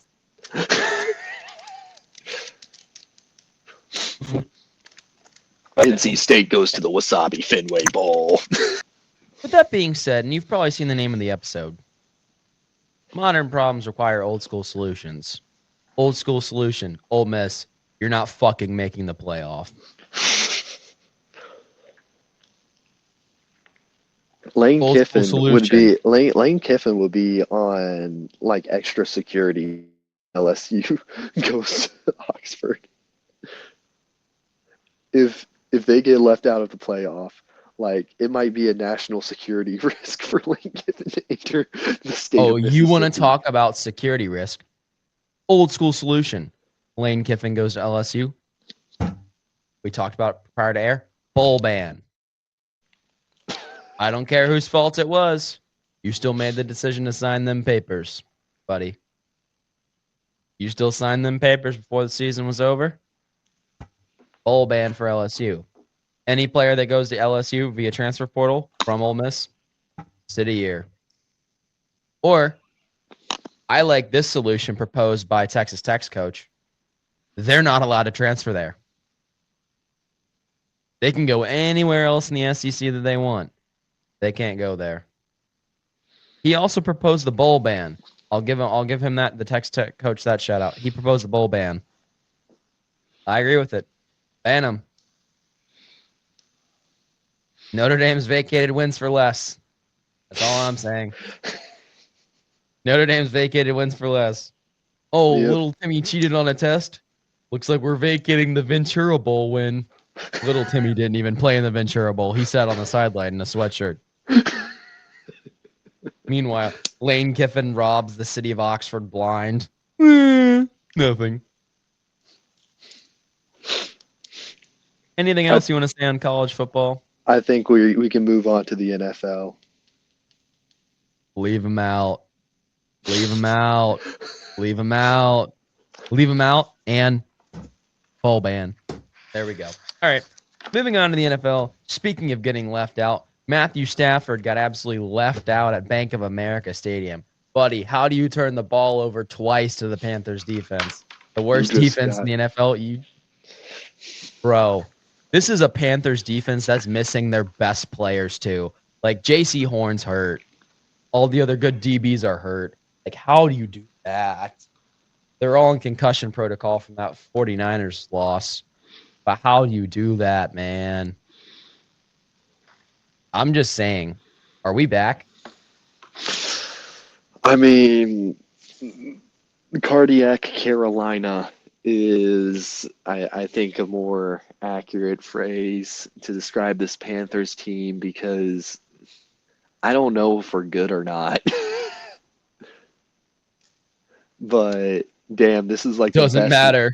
This is the best win. Like it seems like I said it against like Green Bay, but like this might be the best win Carolina's had in the past like 10 years. Like aside from like the legendary 2015 season, I don't think Carolina has had a better win than this win right here. I mean, I don't know. The Packers was a pretty good win. Looking Packers at how was the a Packers good, look yeah, right now. like that was a good win, but this is a better win. You're right. This is the NFC favorite. This is the NFL. This was the NFC And with favorite. with this win, aren't the Bears the number one in the NFC? They might be. I think they are. But Did they lose this weekend? No, they beat the Eagles. yeah. So I think in the standings right now, and we're tied for first in the NFC South. Panthers going to the playoffs. Playoff Panthers. The problem is we played Tampa Bay twice. Listen, like I'm sorry, we're hitting our stride. They're kind of getting succumbed to injuries and stuff. We play the Saints again, who we lost to.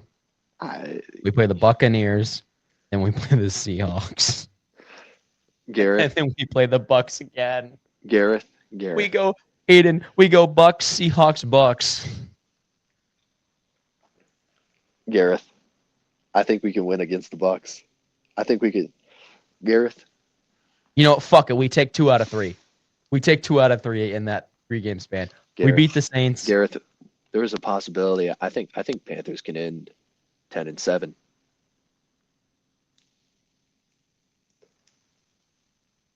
You're thinking we go 4. Well, me saying we win 2 out of those 3 does imply we go 10-7.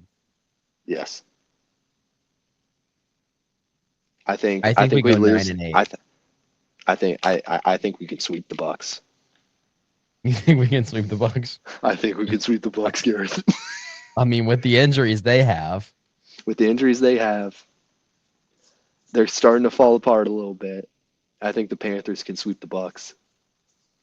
Tell me, why does Bryce Young have a similar stat line to Baker Mayfield this season? I mean, Baker Mayfield does have 4 less interceptions, same I'm amount of I'm touchdowns, I'm roughly the looking same at amount of passing yards. I'm looking at the Carolina Panthers going 10-7 the way you were looking at NC State going possibly 6-0 to start the season. And I will say in that game, Bryce was 15 of 20 for 3 touchdowns against the Rams. Stafford had 2 interceptions. The Yes. Rams had 4 turnovers. What? You know what? Is our defense elite? Is our Did we just make a fool out of Sean McVay? Bro, we might have. We might have. But Honestly, for 4 turnovers, we should have won by more. For 4 turnovers, we should have won by more. I don't know. But Bryce Young looked pretty good. He's hitting his end of season. My job's on the line for him. He's that kid that doesn't study for the first half of the semester, but once it comes to like finals time, he's going to try to come out with a Brother. C. Brother, it's starting to rain. Homeboy's trying to make that C minus. But elsewhere last week, we had some interesting matchups. The Packers get a good win over the Detroit Lions. I just think this NFC North is just so stacked. It's a bloodbath, and all these elite teams have really, really bad records just because they're beating up on each other. Now Green Bay gets a nice win on the road over the Detroit Lions, 31-24. Jordan Love, 234 passing yards for 4 touchdowns. Jared Goff, 20 of 26 for 2 touchdowns. Josh Jacobs, 83 yards on 17 carries. Jahmyr Gibbs, 68 yards, 20 carries. Both teams had the run game shut down. Both these teams have a dangerous run game, and both these defenses did a good job shutting it down. This was an entertaining game to watch last Thanksgiving, or this past week on Thanksgiving. It was a fun game to enjoy family with. Don't know if you have anything else to add, but this was a good classic Thanksgiving game. Yeah. I mean, really solid game. I have my concerns with the Lions right now, but Packers I are mean, they looking. just won in pretty convincing fashion tonight. Yeah, they do. But But once again, the Cowboys. So speaking of, I don't know how to view the Cowboys because Cowboys get a win against Kansas City. Patrick Mahomes did look pretty good this game, but it's just not enough. Dak Prescott throws for 320 yards passing, 2 touchdowns, while Patrick Mahomes has a near perfect game of 261 yards passing, 4 touchdowns. This Kansas City team's looking a little rough right now, but like I just don't know how to view how to really look at them. I think Patrick Mahomes is doing everything that he can, but just things aren't falling into place. Um, Bengals basically kick the Ravens to death in an ultimate field goal out. Joe Burrow in his comeback game gets 2 touchdowns, but a lot of field goals, a lot of points left on the field. I just got to say, but good to see Joe Burrow back. Oh my gosh, the Ravens are bad again. I think Harbaugh might be on his way out in Baltimore. He's not necessarily. I think he's a little bit past his expiration date right now. It's just not looking good for the Ravens. Um, Bears get the win over the Eagles. Eagles' offensive production has just not been there. Like they just are looking kind of bad right now. Running attack is not working as well as they would like. Saquon Barkley limited to only 56 yards. AJ Brown is getting his receptions in, which I know there was some controversy. Leads the team in receiving this game with 132 yards, receiving 2 touchdowns, but just not looking good for the Ravens right now. Williams had an all right game, but the Bears are kind of hitting their stride at right time right now, and I think they're a very interesting team to look at right now. That kind of sums up the Thanksgiving and Black Friday games. Going into Sunday, we obviously had the Panthers beating the Rams. Bucks get a close win over the Cardinals. This game really wasn't as close as I think the scoreline made it out to be. I mean, the Bucks were just kind of given opportunities to the Cardinals, and they just really weren't able to capitalize. The Bucks come away with the win, but I don't know. They keep playing like this, and the Panthers catch them. I think the Panthers have a good shot at the NFC South, Gareth. Oh, I like our chances. I just not sure about 10-7. That's the only thing I'm a little unsure of. You just got to believe, man. Jets get a win over the Falcons. Um, Dolphins get a win over the Saints. Dolphins have kind of been stringing together a couple wins. I am still not sold on them whatsoever. This is still a very bad team, but they've just been hitting the soft underbelly of their season right now. Saints kind of pose a little bit of a comeback, get an onside kick, but there was never really a moment where I was like, "Ooh, the Saints are going to beat the Dolphins." Um, Texans get the win over the Colts.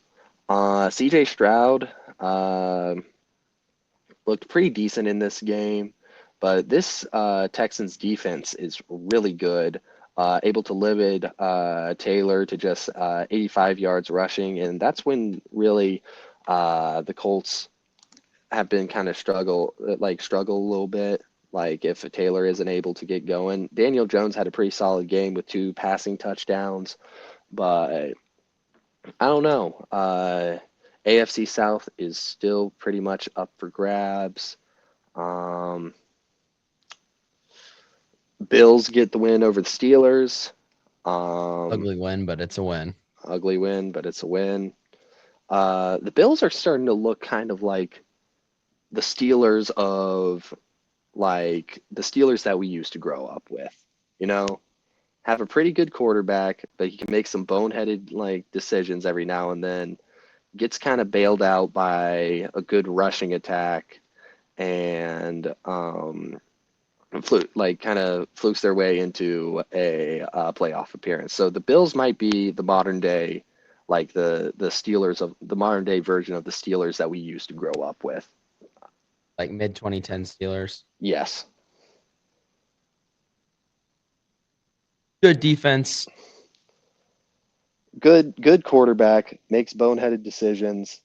Really big guy that can rush and throw the ball deep down the field, but Did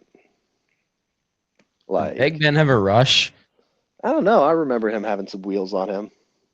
Like he wasn't like as much of a rushing attack as Josh Allen, but like I remember a couple rushes, but Big Ben was definitely more of a pocket passer. But I don't know. I'm seeing some Steelers of old in this Bills team.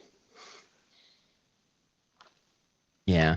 Broncos get the win over the Commanders by 1 point in overtime. Yeah. And they can't keep getting away with this. They can't. But if comedy's your thing, How about the Patriots get the Giants? win. Yeah, the Giants. Patriots Giants. Yeah, good thinking, Aiden. Yeah, damn. I have my cousin's husband is a really big Giants fan. I can't wait for the Christmas party this year because I just need to ask him like, how he feeling, man?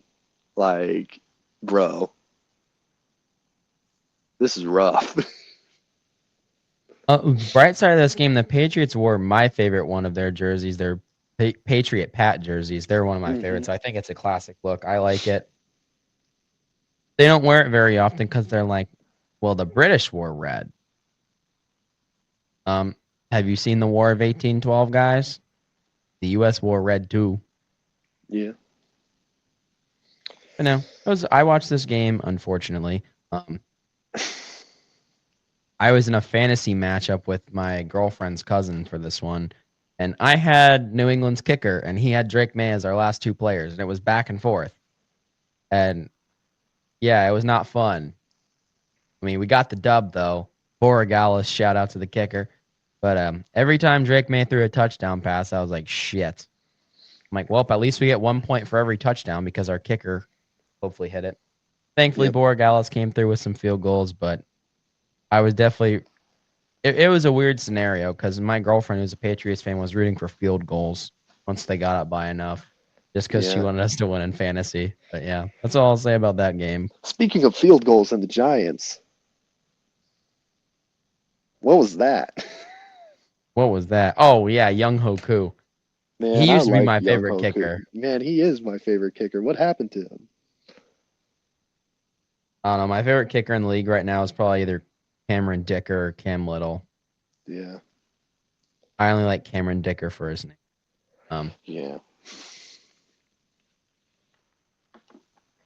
Not really an NFL jerseys outside of the Panthers, but if I were to ever get an NFL jersey outside of a Panthers jersey right now, it would probably be a Chargers jersey that says Dicker. Good. Can't Anyway, will neither confirm nor deny that my fantasy name on occasion's been Dicker down, but um, not spelled how you think. anyway, I mean, we got week 14. Panthers have a bye, so Thank God. Boy, do they need it. I mean, we're coming off a win. I mean, got to rest up for New Orleans. I mean, that game did go horribly last time. Yes. But I mean, looking at this week's matchups, um, man, nothing really is like sticking out to me that much. I mean, Colts How are the Jaguars Dolphins? should be pretty fun. That'll Uh, be an entertaining one. Bears Packers. Uh, yeah. Anyway, uh, you want to go through some predictions? Yeah, I'll go through some. I'm going to skip over the Jets Dolphins. My only comment there is the Dolphins have 5 wins. When did they get 5? Yeah. They had like 2. Steelers Ravens are yearly mid off in the AFC North. Um, I'm gonna go with the Ravens on this one. I've just got a little bit more faith in them right now. Um, Pittsburgh on paper should be good. They just aren't for some reason. So I'm gonna take Baltimore on this one. Give me Baltimore over Pittsburgh. I don't know. Give me the Steelers on this one. Um, I don't know. It's going to be one of the games at 1 o'clock. That's all we got to say about it. Yeah.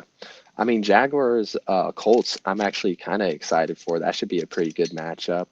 Um, Jaguars have just been very weird, but I like the Colts a lot. I think they'll get their rushing attack back up there, and I like the attack of Daniel Jones and Taylor together. So I got the Colts winning this one. I'm gonna agree with you. I got the Colts here as well. The Jaguars are a good team, but I don't think they're a great team. They've What is beaten the Trevor Chart. Lawrence? I don't know. they've beaten good teams like the Chargers, but that's really the only good team they've beaten. They've done well beating up on a lot of bad teams. I mean, as I say that, I see they beat the Chiefs back Are the in. Chiefs bad this year? I don't know. Yeah, the I problem think they is, kind of yeah, are. I don't know. But no, I got the Colts over the Jags. Give me the Colts winning 35 17 over the Jags. Um, Bears, Packers. This one's in Lambeau. Give me the Packers in this one. Yeah, Bears haven't lost in a while. Packers have kind of got their swagger back. Give me the Packers 28-24. Sunday night football, we have Texans, Chiefs. Man, the Chiefs got to figure it out sometime, but I really like this Texans team. So, like, I like their defense a lot, and I got the Texans winning this one. Is Stroud back? Stroud's back for this game, right? Yeah, I know I they think had so. Dave Mills in there for a bit. Oh yeah, no, Stroud is back. So I'll take the Texans here over the Chiefs. This Chiefs team, I think, is just. I think the Eagles broke them last season. So give me the Texans in this game. Monday night, 13-7. ooh, Monday night football, we have Eagles, Chargers. This is an interesting matchup because these are both really good teams that have struggled a lot as of late, particularly in prime time games. So we could be looking at an absolute snooze fest. Yeah, Justin Herbert looks questionable though. With didn't he have a pretty bad uh, He had injury last surgery on his week? offhand. Yeah, Yeah, he's had a lot of issues with his left hand this year, and he's finally gotten surgery. For that reason, I'll take the Eagles. Even if he is starting, he's just going to be kind of getting back into it. yeah. So give me the Eagles over the Chargers. Give me the Eagles as well. This one's going to be a tough watch, so I'm going to go 21-18 Eagles. We're starting to run a little bit over on time right now, but you want to talk about ACC men's basketball and then wrap it up with UFC 323? Yep, let's do that.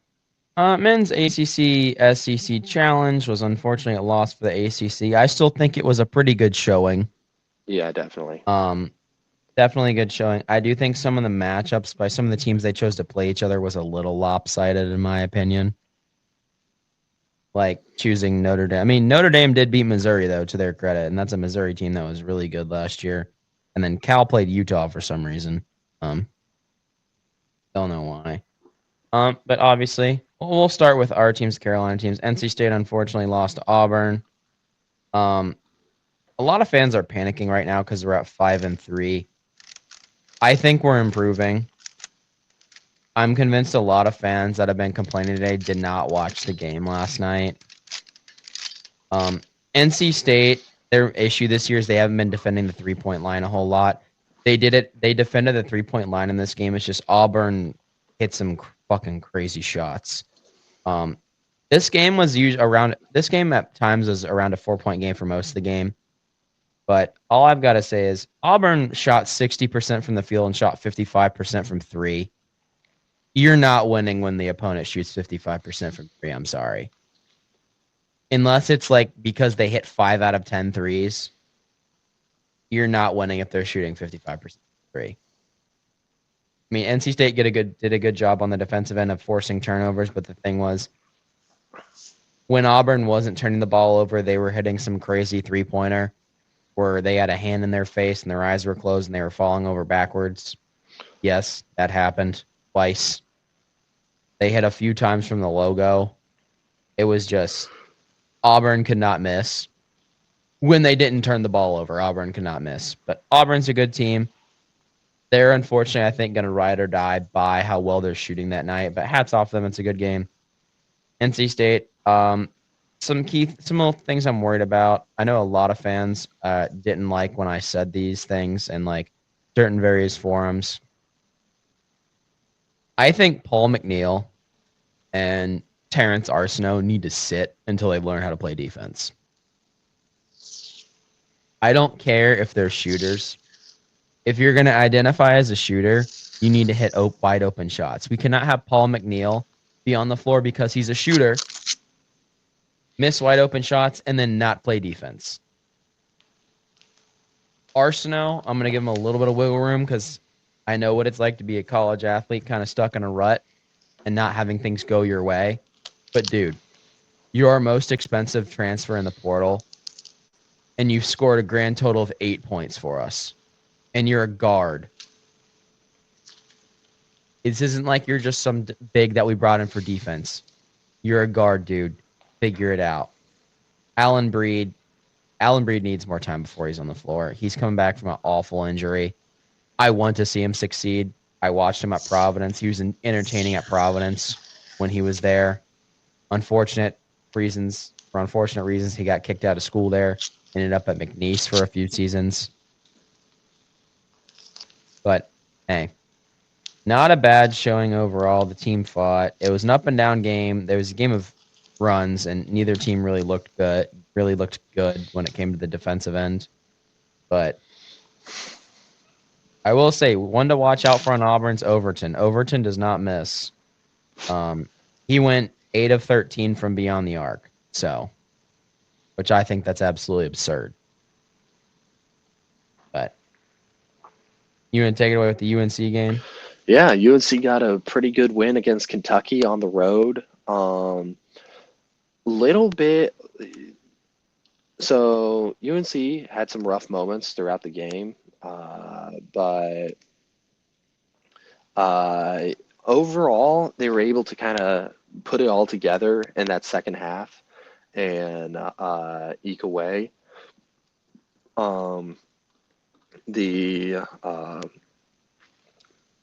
main takeaways that I have is Caleb Wilson, obviously probably one of the best freshmen in the ACC right now, in my opinion, scoring 15 points. Luka Bogovac was really efficient on the three-point line, going 3 for 6, hit some pretty important threes. Going off the bench, Derek Dixon put up some good minutes, 9 points, 1 3, 2 for 2 on the free throws. Overall, I'm really happy with this UNC team. I think we're doing good. I don't know why Kentucky was favored as much as they were. The matchup predictor had them winning at like 80% at the start of the game, which I thought was a little bit outrageous. But UNC put up a really good showing, and I'm really excited to see how they're going to perform with the rest of the season. I said going into ACC play, try to limit it to 2 losses. I think our only loss is going to be Michigan State. I hope we continue this momentum. We got Georgetown, South Carolina Upstate, Eastern Tennessee State, Ohio State, and ECU to round out the non-conference play before we start ACC play. And I'm really optimistic about this UNC team. I think they're going to be climbing, and I think a lot of people are sleeping on them right now. Duke comes away with a big win over Florida. Syracuse gets a pretty big upset over Tennessee, which I did not see coming. Virginia Tech gets the win over South Carolina. Oklahoma dismantles Wake Forest. Texas A&M takes care of business against Pittsburgh. Miami. I'm a little bit surprised about Miami. I know you were a little bit more high on them, but Miami has been looking good. They get the win over Ole Miss. Georgia embarrasses Florida State. Notre Dame gets the win over Missouri. And that's a huge one in mine. That was a big one. Arkansas, Louisville. Arkansas gets the win. Alabama beats Clemson. Vanderbilt beats SMU. And LSU gets the win over Boston College in overtime. I did not expect that one to go to overtime. LSU, I'm a little bit more confident in them. I mean, granted, weak start of the season, but I'm interested to see how they're going to play when the schedule starts to heat up for them. They got a big game against Texas Tech coming up in these next couple days. That's where we're really going to see what this team's made of, because I had them at the bottom of the SEC, but they could surprise me. Virginia gets the win over Texas, and Mississippi State beats Georgia Tech. Overall, I think day one of the ACC SEC challenge was a lot more favorable for the ACC. Day two, we kind of saw the SEC show some more dominance. Interesting matchups, but I'm a lot more. I'm coming away from this a lot more happy than I was last year. Last year's showing was just not that good whatsoever, but our top contenders showed that they could like pretty much handle some of the SEC top contenders. I am questioning why NC State was playing Auburn, but overall, pretty solid matchups. Can't really complain, and I'm optimistic for ACC basketball this year. I am too. I just think NC State fans need to calm down. This is a transfer heavy team. They're gonna figure it out. Will Wade, I told people this when we started.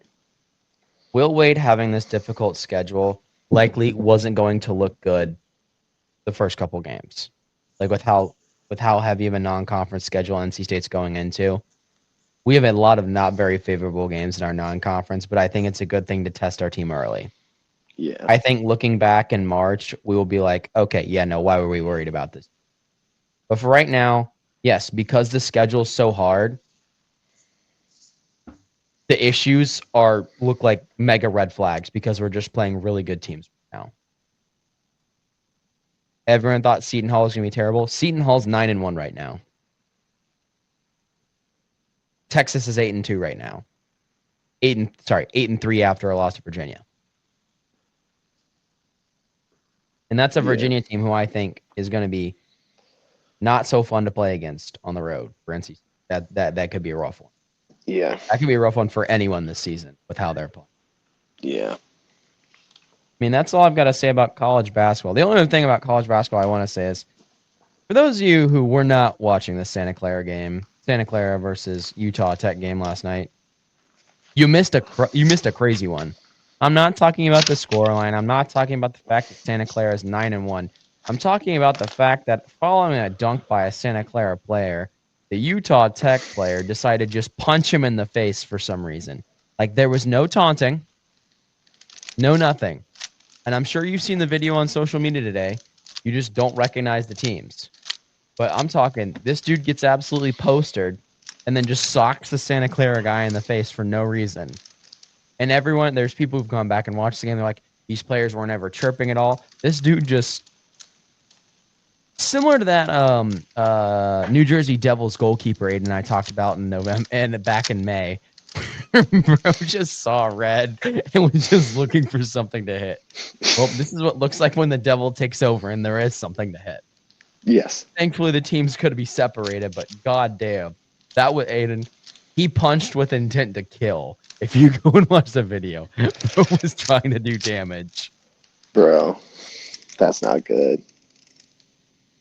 But no, with that being said, let's go ahead and get into some MMA, as I believe Marab fights this weekend.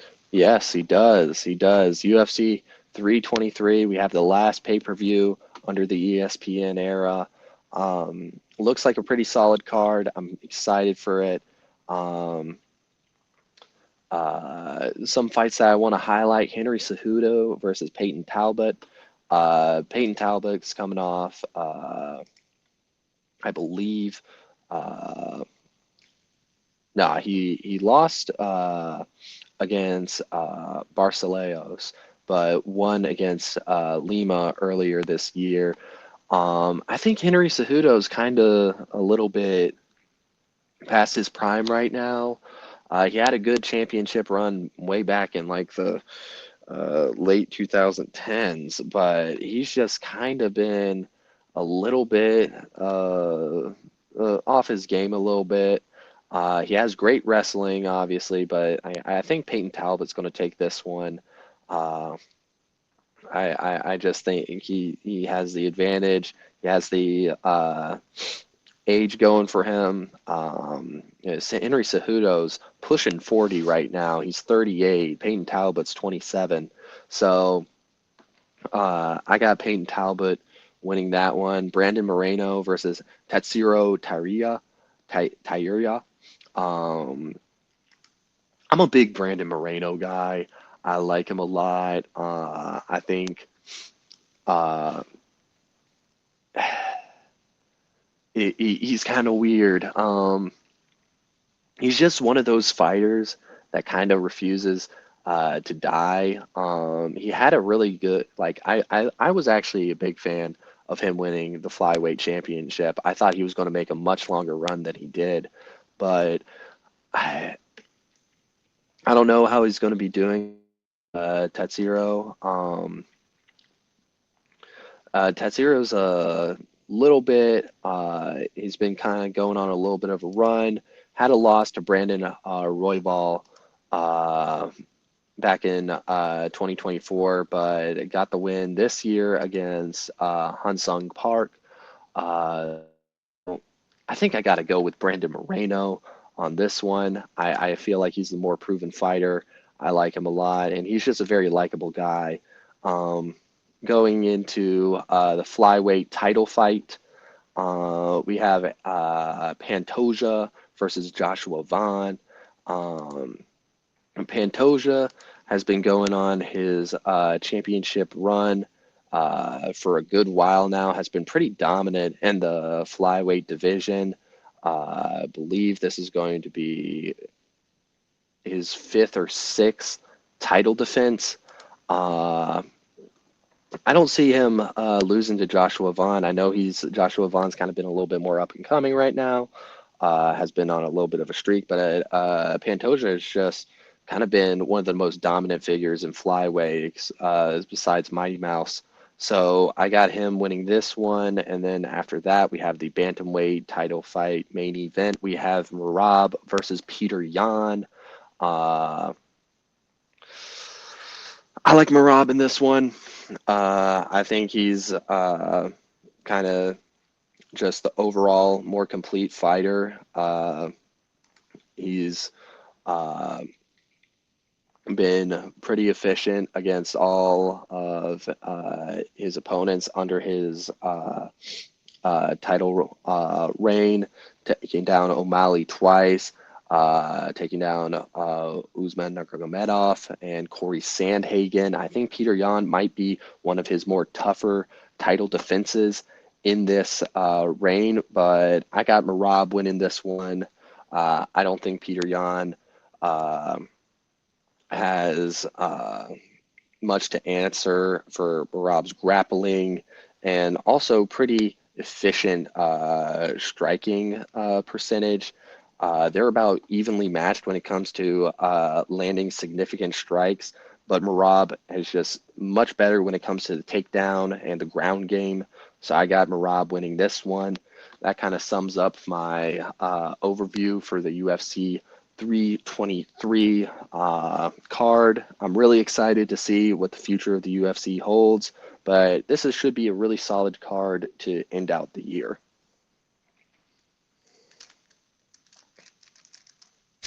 And Merab is not a Dagestani fighter, right? He's from Georgia, not Russia. He is from Georgia, not Russia. I see. And I'm assuming Peter Yan, though being from Russia, is not Dagestani because it would say so. No, he is not from Dagestan. Got it. He would have a more Muslim last name. Oh, because it's a predominantly Muslim area of Russia. Yes. Got it. Is there anything else you're going to cover tonight? Nope. Well, thank you guys for listening. And I think this is our longest episode to date. Actually, no, we've had one that's 2 hours and 45 minutes. We're 6 minutes short of the record, but hey, we're We not got trying to also break cut. that We again. also got to cut down a couple stuff, but Yeah, there's like 20 minutes of us going, like, trying to figure out our things.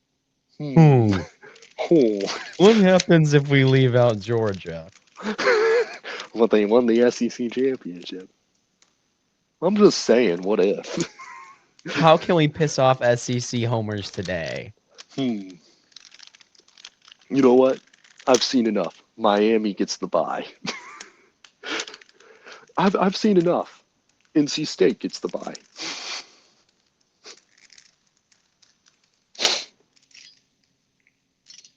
But anyway, You know what? What? Yeah, I'm fucking around. Yeah. But anyway, that'll be all for this episode. Thank you very much for watching. Please like and subscribe. Share the video with anyone. Let's get a little conversation going about the playoff. Who do you think should be in? Does Ole Miss deserve to be in? Leave your opinions in the comments. But thank you very much for watching, and we will see you all next week with our playoff response. There's obviously probably going to be some stuff that pisses us off, or maybe pisses other people off, but we're going to be giving our takes. Absolutely.